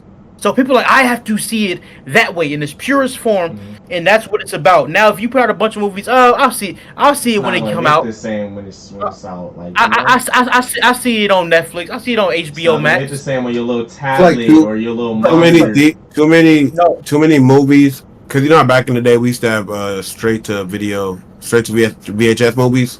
Yeah. I feel like that's kind of what streaming was good for. Was okay, we could get those like straight to VHS movies basically, but now too many movies that should be in theaters are going straight to streaming. Yeah. And it's like that's what's kind of like robbing the experience too. It's like y'all said, some of these movies, the explosions and shit are so big and grand and shit. It's like, yeah, I need to be watching this on a 90 feet screen in the theater, not on my phone, not on the tablet, not on my TV, or some shit. Yeah, exactly. So that's how I feel. That's how I feel. Like you said, we got to put more movies in the theaters, because there's a lot of movies that were good. It's like it would have been better here at the theater, right? Or even if you're gonna be a movie for a streaming service that should be in theaters, do a little window or something. Do something. No, they do that sometime, but what happens is it's really limited, and at the end of the day, Netflix want their money, so they want you to go watch Netflix, it on that streaming. Yeah, that's when they have like a partnership deal, but Netflix ain't gonna really push it that way. But overall, once it come out of theaters, I don't mind when you start getting it rolled out, but like, give some of these films. We need to like a little bit of time. Give it some time, like a little longer in the theater maybe. But I get business wise, whatever. But we gotta, us as a consumer, have to make an effort to go see these movies and experience. Here's the reason why movies get pulled out of theaters, bro. They're not making money. Real estate, yeah. It's really on the consumer. I'm not. It's on the consumer, but then you got to give us something to watch. I believe because one of them days overachieved and it got pulled because it was kind of like, well, damn, we didn't know it was gonna do that much. Yeah, right? They probably already had that deal to get it on a certain service in place already before they knew how successful it would be. So look at Sinners, right? Sinners got pulled from the IMAX, bro. Put right back The people online was saying, "Hey, hell no, fix that." Gave us another week. Yeah.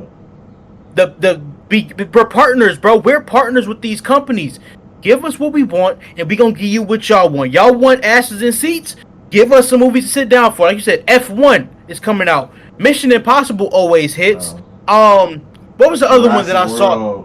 Jurassic World. Mahershala Ali said, "Hey, fuck Blade. I'm gonna go do Jurassic real quick." And then now we always get these blockbusters kind of movies, but it's always like recently it's been you get one or two now. Now you weekend after weekend after weekend after weekend after weekend, we dropping. We coming in hot. Even the Minecraft movie. Minecraft movie is killing it. You didn't like it? I didn't go watch it. I'm not gonna. I didn't see it. Okay. But then how made a face? That's why. It's whatever. But how to Train Your Dragon's coming out pretty soon. I think that's going to do well. Lilo and Stitch is coming out. Lilo and Stitch is coming out. It's like they're doing a lot of movies. Live action culture. I knew you were gonna say that. I swear, once you start naming them, I'm like, you're funny. Hey, he can say what he wants. I get it. Make money. Get blessing to eat. When they're good, they make money. That's what I was gonna say. I'm not gonna lie. I didn't like them at first, but sometimes I'm like, they're not half bad. They're not as bad as I'd be making them. I'm not mad at it. It's whatever. Like Mufasa. Mufasa wasn't that bad. A man that did not go see Little Mermaid can't tell me nothing about live action culture.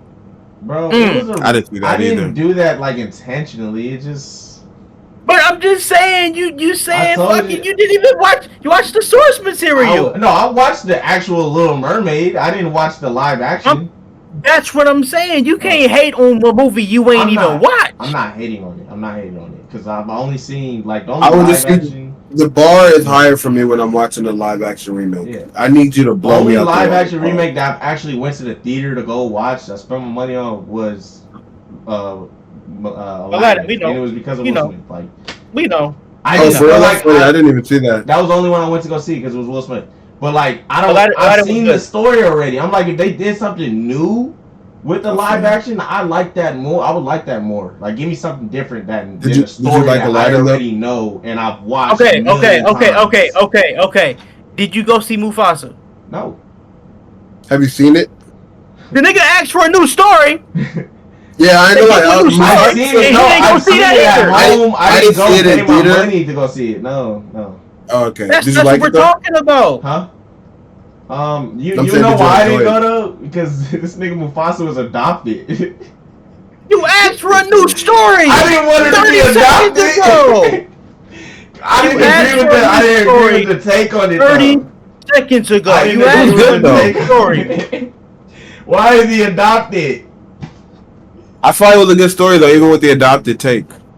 Viewers, it kind of made it more interesting. Viewers. This is what I gotta deal with every day. But I also explained I was in like a movie, not going to the movie theater, like not depression, but like in a recession. Like, No. I fully understand what you're talking about. I'm just saying, I just gave you 2 examples of movies that were being representative of us also. You know what I'm saying? And it was like, hey, go support. And you gonna tell me that wasn't a new story though. No, but he gave me an example of a new story. He said he didn't go. He said he didn't go see this because it wasn't a new story. I gave him a new story. He didn't go see that because it was a new story. Okay, I didn't purposely say I'm boycotting it. I just didn't have time. I really didn't. I really just did not have time. I know you take all day to figure out what you want to eat, huh? I really did not. You don't know what the fuck you want. I really just didn't have the time. Like, I had to make time, and I'm just, I wasn't really super excited to go see it. I would have seen it, though. It wasn't like I said, I'm boycotting it. Like, my niece, if my sister said that, I would have went. But I just that's why I think Color Purple flopped, though, because it was the same story. It was just a musical now. Yeah. So, I understand. Yeah, like when they redid that, I was kind of confused. Yeah, it's just. I mean, I agree with y'all, though, but I do think there's a renaissance. I think honestly, bro, this is the best time to make movies if 47 doesn't attack the industry like he's trying to. Yeah, we talk about that, bro. Because shit, bro, we're gonna get, like you said, Fantastic Four, Superman's coming out. Every movie we named is coming out before the summer ends, and then in August, Denzel and Spike is coming. They said, "Hey, Mike, Ryan, we see what y'all doing, but we gonna show you how Temptations do it. We gonna show you how we do it back in North Carolina." That's what they so tease niggas. We see how y'all do it in Inglewood. Spice, Denzel, you know what I'm saying? It's a crazy cast, like a random crazy. And I'm gonna keep it a buck. I'm super excited for that movie. I had the honor and privilege of auditioning for that movie, bro. I love being able to step out and show my gifts for the legends, bro. So I want the movie to have nothing but success.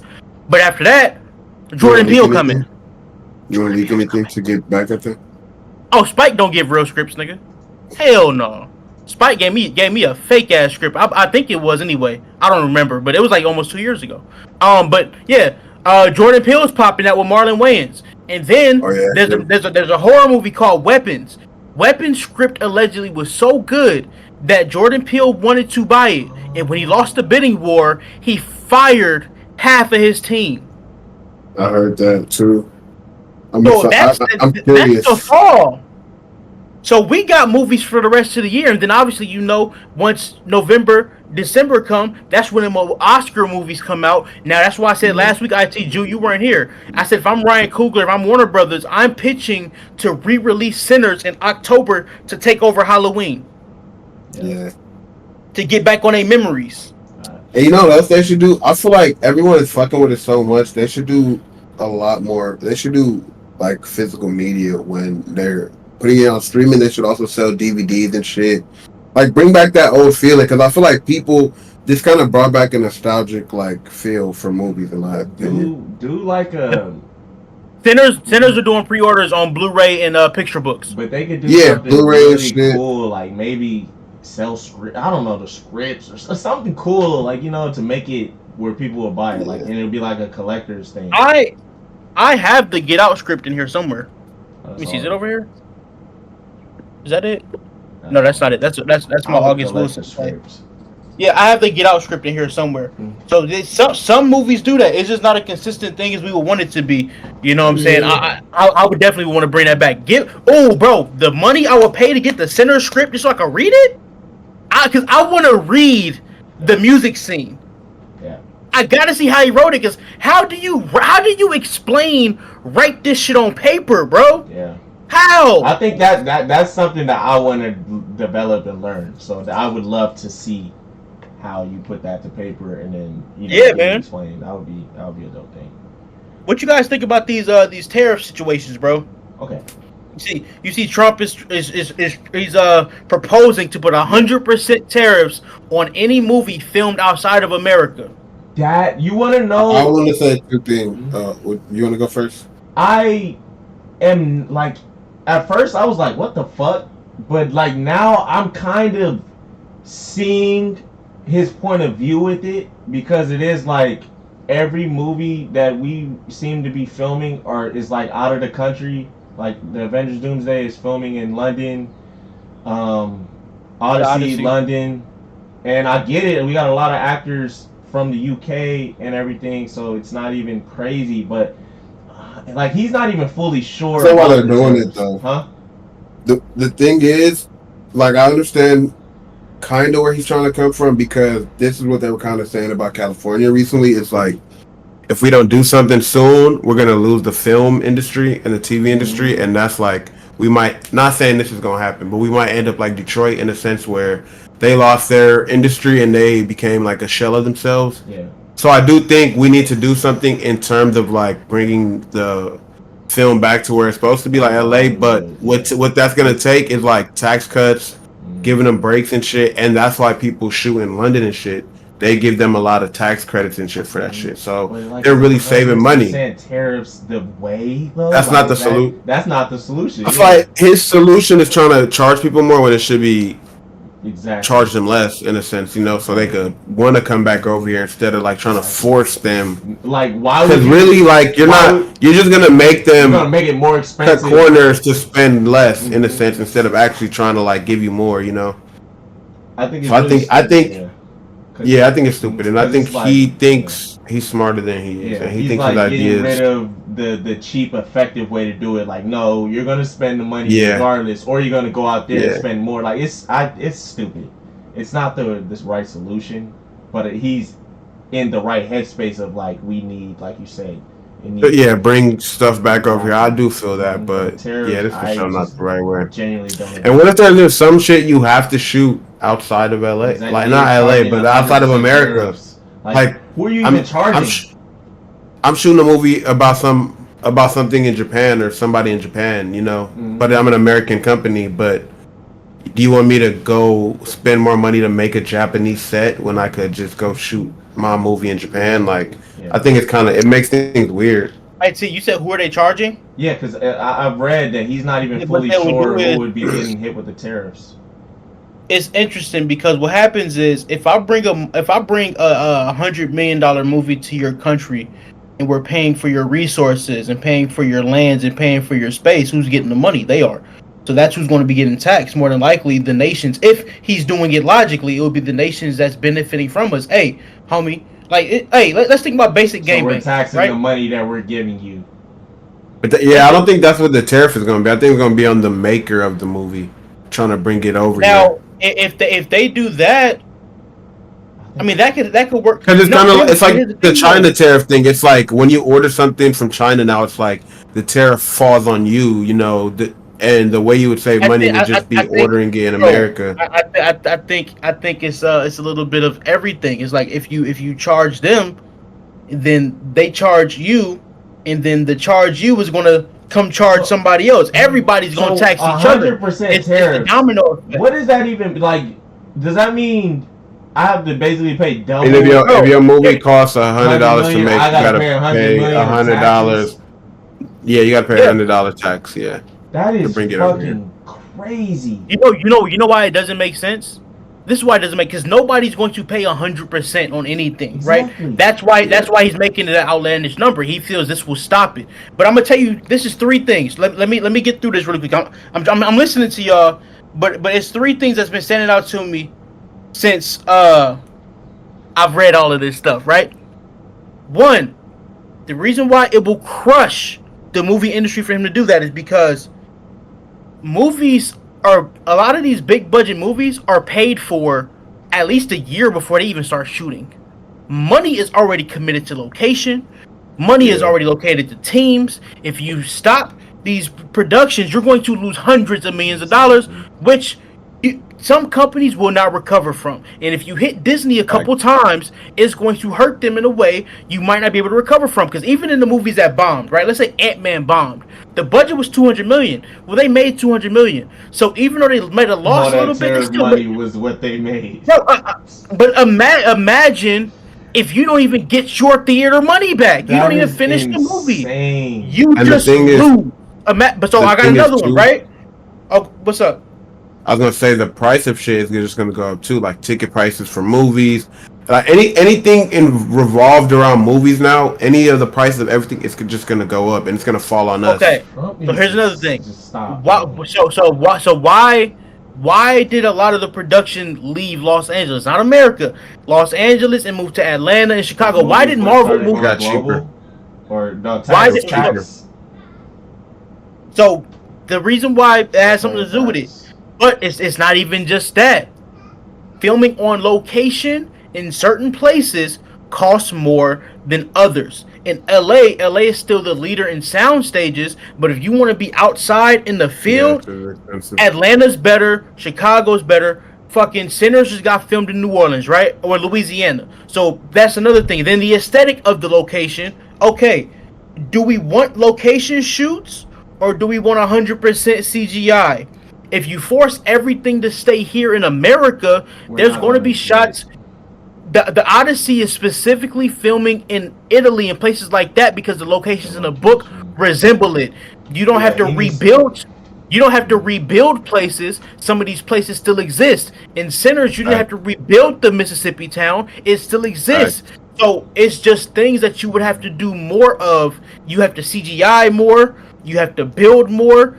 That sucks. And now the last point that I have, because I said money already committed and practical locations and movies. Thunderbolts work because it looks like a practical movie. You see the behind it, all the car crashes and shit, that was real. Elena jumping off the building, all of that was real. Now the suits were real. Like all of it's real. Now the last thing, why he do this after Sinners come out? Let me see if y'all could give me an answer before I give you the answer. Go ahead. What do you have? Why do this after Sinners? Money in America made? Crazy. He saw how much money a 36, 37-year-old black man was able to pull off right here in rural Louisiana and said, oh, if he could do it, Tony Stark built this in a cave with a box of scraps. Like, imagine. And I'm not even saying it's racist. I'm just saying you see this young man defy the odds with a movie that people thought would fail. Variety in the first weekend was like, oh, they're not even profitable. And now they're about to make $300 million against 90. Oh, we can do that right here. Exactly. Keep it here. We're not going to give y'all this money. We going to make the money. You know, I genuinely disagree with Trump's approach to everything. Like, I get him wanting America to rely on itself and everything, but to be at the expense of global, I just disagree with. It's like cutting off our connections to the rest of the world and just being like, you guys are gonna stay in this bubble. I hate that. I really do. Not even that. I feel like a lot of the stuff, it's like, are we really willing to accept everything being more expensive just because it's made out here, and it's like, I don't even like that. It's like, it's cool, but it's like shit is gonna start affecting even the new car prices and shit, or not new car, but cars and shit, where parts are coming from Japan or fucking coming from this place and this place. It's like a new car gonna cost X amount more now just because we got shit made in America. It's like, I feel it. It's definitely greed. It's because a lot of these people too are in. Like, these are their companies. They have a hand in the pockets of all these companies. So, of course, they would want people to buy from their companies. These smart cars that's in China that would have came and crushed. Yeah, literally. Like, it's really like some deeper money shit. It's funny what you're saying, right? Because there's a reason, like you said, a car, not all the cars, but the luxury cars made in other countries do cost more than whatever a luxury car would be that's made here.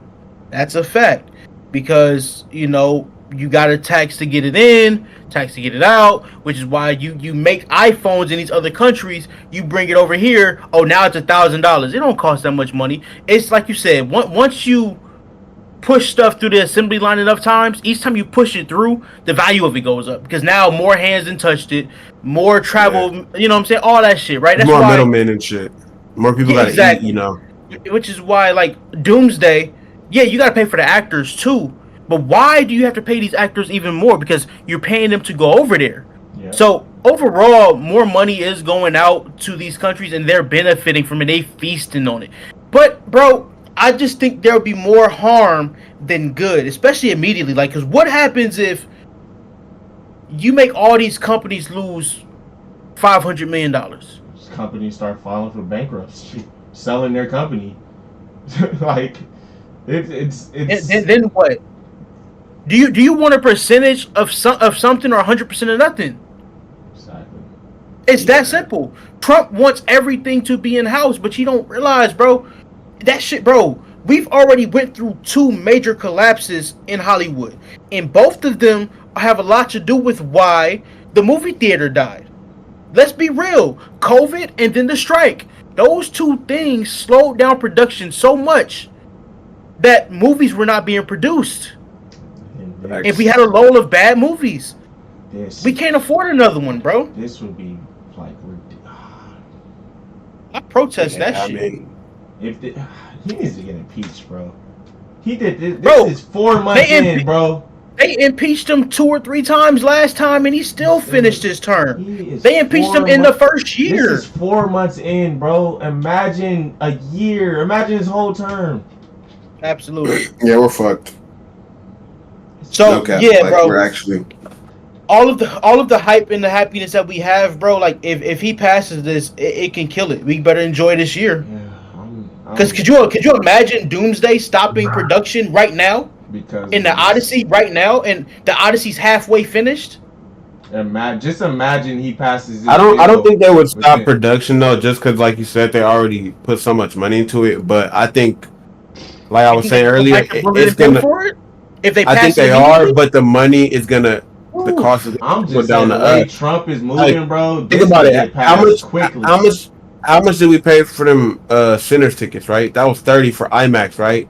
That $30 gonna be the normal price for your regular matinee. Not even IMAX gonna be $60. We get no 100% tariff. Everything is doubling, nigga.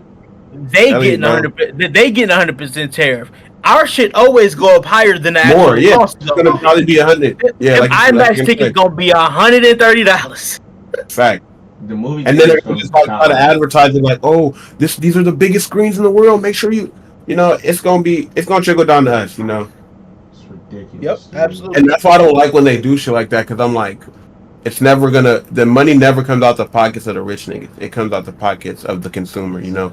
And the other thing is never going to go back. Once you cross that is done. Once you're able to charge, once you know niggas will pay $100 for them IMAX tickets, guess how much you're gonna charge? $100. So either the industry, either people pay for it or the industry dies. And the thing that makes me sick about it is all of this stuff gets more expensive, but our income doesn't go up. Barely goes up. Like they'll be mad. They'll be mad if niggas start discussing a $5 minimum wage increase. They'll say it's the end of the economy. It'll destroy everything. It's ridiculous. But they could raise the price of everything. What happens if we boycott it until we get double the money that we like? I want double my pay right now because you guys are doing all this. Like, you know, then now we in the wrong.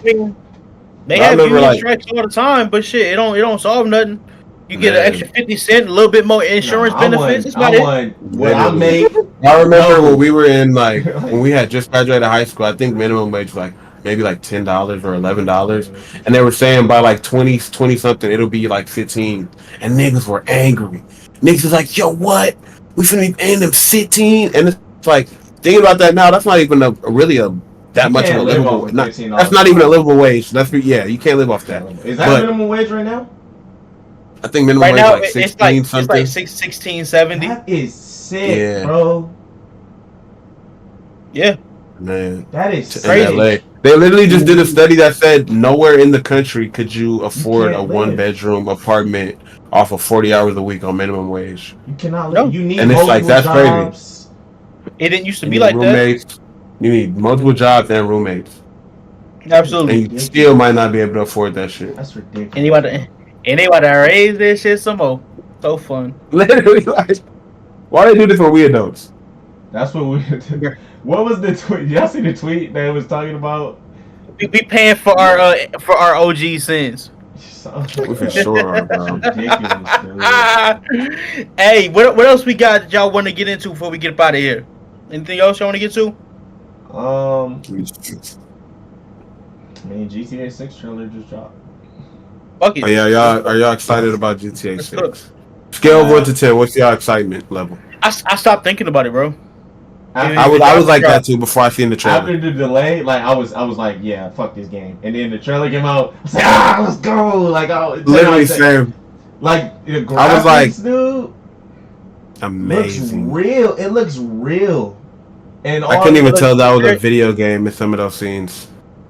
I was actually I'm gonna watch it while we're on here, but I'm gonna have the volume down so we don't get copyright. And then the thing. No, like, that shit looks immaculate. All the stuff that they're bringing in, like they're reincorporating like the body system where you gotta go work out if you want to maintain a certain thing. If you don't, like, I don't know. It's just the realism of the game. I'm super excited for all the stuff that they can expand on from what GTA 5 had to this. Like, I honestly want them to take all the time in the world that they need to get this right. Same. Because that's another reason I'm not mad at any delays, because I really feel like, look, I think this is gonna be the greatest game of all time. Exactly. Take your time. Like, we're not mad. GTA 5 still hit. Literally, imagine if this shit just drops and it dropped in the fall and it was disappointing. It's buggy. It was buggy. It's buggy. The servers are crashing. Like, we would be pissed. Like, I just had a game that dropped, and I wish they would have kept it in the oven like and kept it cooking.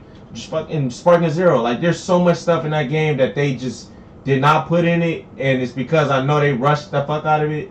And it's like, you know, I don't want that. I want GTA 6 to be as perfect as it can be. You seen it? This shit look like a movie. Yeah. Why does this girl look like Kim Kardashian? Yeah. Bro. That shit, like, you can't, some of those things you cannot tell it's a video game. Yeah. And the story looks great. There's theories about the main character that I'm, like, intrigued by. I don't know, man. Like, hopefully online is up and running by the time the game comes out, which is probably a big thing that they were focusing on. This trailer already got 35 million. GTA, in 9 hours. Like, this is gonna be like Fortnite. You know, Fortnite's peak. This is gonna exceed that. Yeah, it's gonna destroy it. Hey, hold on. I gotta stop this because. Why they got this cartoon girl looking like that? Yeah. You ain't telling me Rockstar roll like this. Yeah, bro. I told you roll. No, you didn't. Thick with a Q. Yeah, I think this is like peak graphics. Because I've been thinking that for a while about video games. How much better can graphics, you know, like how much more better can these games get? Every time I see something, I'm like, how can they get better? And honestly, that right there, like, you know, sometimes we see a great trailer and the game don't actually look as good as the trailer. Yeah. Like the fucking the burger on the picture don't look like the burger you get. Facts.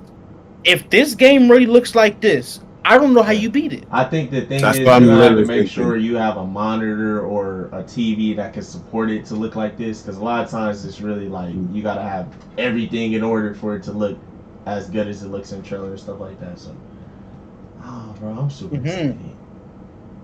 GTA 5 came out, what, 2014? 2012. Yeah, 2013. Damn. Really? But that's why I think it's such a good game, because the fact it lasted this long and niggas still play it. Like, niggas still hopping on it every day, playing it. Like, it's crazy. Still gonna play it when GTA 6 drops, because RP, everybody has so much stuff already on there until GTA 6. And it's so good, even if they never said they were gonna drop GTA 6, that game would have lasted damn near forever. Like, that probably would have been a game we loading up with our kids on some shit. Like, y'all know nothing about this. Hold on, let me show y'all this real quick. Like hey, I'm gonna keep it a buck, because you just mentioned how they're gonna keep playing 5 because they got all this stuff on 6, right? How about for a game like 2K, man? If you don't let us transfer our XP over to the next game, bro, like, what are you doing? Y'all seen this? What's that? It's blurry. They both out. All 3 of them niggas out. Garland, Mobley, and Hunter? Yeah. Oh, GG's. Oh my God, the Pacers are the 2024 Celtics? GG's. Yeah, I don't know if you can see now. I mean, I know. But all them niggas out. GG's. They're the 20, bro. Hey, let me find out. They gonna get That's crazy. Preparations for they getting hurt last year. I'm not gonna lie, they have a good chance. Like, even if they play Boston, they have a really good chance to beat them the way they've been looking. Man, look, fuck, bro. Listen to this, bro. Boston was not good last year. No, they weren't. Everybody they played, everybody they played got hurt in the series, and then you had to claw out of every game. I agree. Every game. And they got the most favorable finals matchup they could have possibly gotten. Who did they play first round? They played. It wasn't Miami, was it? They played us. Okay. Jimmy was out. Jimmy was out. Then they played Cleveland. They played Cleveland, and Donovan was out. And then they played Indiana, and Tyrese was out. I think Pascal was out. No, Yeah. I'm just did they play the Knicks? And Jalen Brunson got hurt? No, the Knicks played the Pacers? Oh, okay.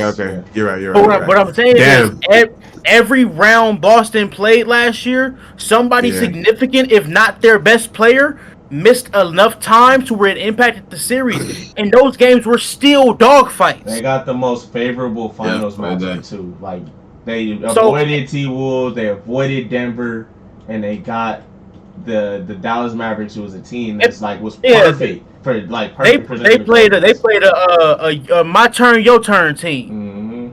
Mm-hmm. Yeah. Like when Miami played OKC, it was just ISO and my turn. But so I'm just saying, bro. I'm not saying Boston is trash, but my guy, y'all blew a 20-point lead in Game 1 to the Knicks, who I'm not even that high on because I think the Knicks lack toughness. Last night they showed they got it. They changed my whole opinion on that series. I genuinely thought sweep, and now I'm like, y'all have no dog in y'all. Y'all were up 20 points. I literally texted the chat. I said, GG's. I literally closed the game and went and did something, and when I look in the chat, you were like, hey, this game is close again. I'm like, I look at the score, they're down like 2. I'm like, what the fuck is this? Hey, I'm no dog. I'm not even trying to shit on Boston or nothing. It's just that bro, it's their shots. I want to see champions go through gauntlets, bro. And y'all got a super team, and y'all struggled with mediocre teams last year. Yes, y'all won the games, but it's to a point where it's the difference between this game and that game is that they have one star. They have a star. They don't have a star, and you have 3 of them. Well, you should be winning every game by 20, 30 points, not 3 to 5. I'm not gonna lie. They have games where they just rain in threes. They be blowing teams out. They do that. Yeah, they do that. They do, but when the threes aren't falling, it's what's next? Last night, bro. Yeah. The game was in their hands, and these fools took 6 threes in a row, all contested. They missed all of them. It's their play style, bro. It's their play. When they get out of that, drive and attack mismatches and then kick, that's when they're at their best. But when they get into that, let me just isolate and step back 3, step back. Jason Tatum had Brunson on him and literally shot a fadeaway too in crunch time. Bro, if you don't post him up and attack that and then find somebody open, I don't know, force the help. They just, I hate the way they play. They better figure it out because the NBA tariffs is coming soon. Them aprons about to start kicking people in the ass. Oh no, the Boston's team is going to be different. So y'all better get it together right now because if the Celtics don't win this year, what if they trade Jaylen Brown? It depends. Bro, I think it's going to be Porzingis and Drew. Here's the thing, bro. A lot is going to have to go because of the simple fact they're not going to be able to afford it with them aprons. It's that simple. It's about to kick. No, yeah, for sure. So I think it's going to be Drew and Porzingis. But if Jaylen Brown stinks it up, maybe. But I wouldn't trade. I would keep both of them. But what if they win another ring and he's like, you know what? I kind of want to go somewhere else. I kind of want to be the guy. Situation and you're making $300 million. There's no reason to leave. Really no. He gonna make the money regardless. And you got 2 rings already. You're a Hall of Famer already. Ask out. They don't have to send you where you want to go. It's no. Yeah, but I feel like they fuck with him. I wouldn't. No. If he comes to them on some look, I'm a Celtic for life. I want y'all to championship. I want to go home. I want to go to Atlanta. Brad Stevens is sending him wherever the fuck he wants. I don't think Boston would fuck over Jaylen Brown. That's what I'm saying. I feel like Isaiah Thomas. Fuck him. Isaiah he didn't win them 2 rings. I'm saying hypothetically speaking, if he wins them another ring, they're gonna show him some love. They're not gonna do it. Jaylen, not just a champion, he's a Finals MVP. Bro, come on, man. I'm not. If Boston did Jaylen Brown dirty, bro, that's gonna set back the future of their franchise. You said that Isaiah Thomas will set back the future. Nigga sister died. Stop bringing it. Stop bringing up a non-champion in this conversation. Sister died and they still fucked him over. Okay. And then they get us free agents. Okay, listen. They ain't got no free agents. Anthony Davis said he wouldn't go there because of that. They just happened to draft him.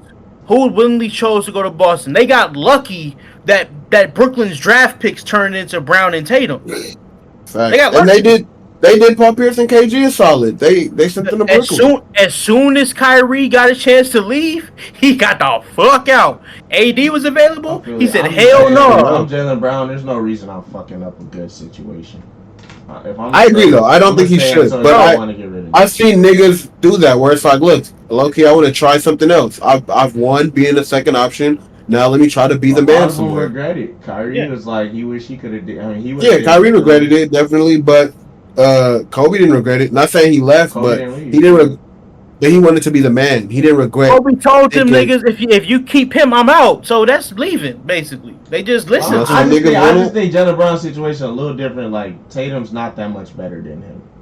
Like, and he's. I do feel you on that. I feel. If it was like, honestly, if it was like a you're. What's the narrative? You're the. I think it's the narrative. Yeah. No, that's the narrative though. The narrative is that he's the clear number 2. Tatum is the clear number 1. The nigga won Finals MVP, and they still put Jason Tatum on all the commercials. I feel it. Literally, Olympic team, Team USA, like he's the face of the franchise. They're asking Tatum about being the face of the NBA. They ain't never talked to Jaylen Brown about that. They asked him, "How you feel that you got robbed for Finals MVP?" Like they don't even think he deserved it. Not saying, but they don't think he should have won it. You know what I mean? It's like, what if he wants to go somewhere and just prove I'm him? I could beat this nigga and this team. I don't think Jaylen Brown leaves because of like that specific reason. But what I'm saying is, if it comes down to the point and they gotta cut costs in dollars, and they approach him and say, "Hey man, look, this team is getting too expensive. Let's try to discuss the future." I think he will be open to go build his own squad. I don't think he's gonna pound on the table. Get me the hell out of here. I think when they approach him, yeah. Would you want him in Miami? Not with Pirelli, bitch ass. Welcome to Miami, Jaylen Brown. I can't eat cookies. And Boston would never. Oh God. Miami. It don't matter if he asks. That's hilarious. They probably wouldn't. Then they can say, "Congratulations, you're a Washington Wizard." that's what IT thinking. That would be funny. I mean, Milwaukee sent Chris Middleton the champion. That was fucked up. I know it's not the same thing, but that was fucked up. Chris Middleton. No, that was fucked brought them a first title since. No, bro, that was fucked up.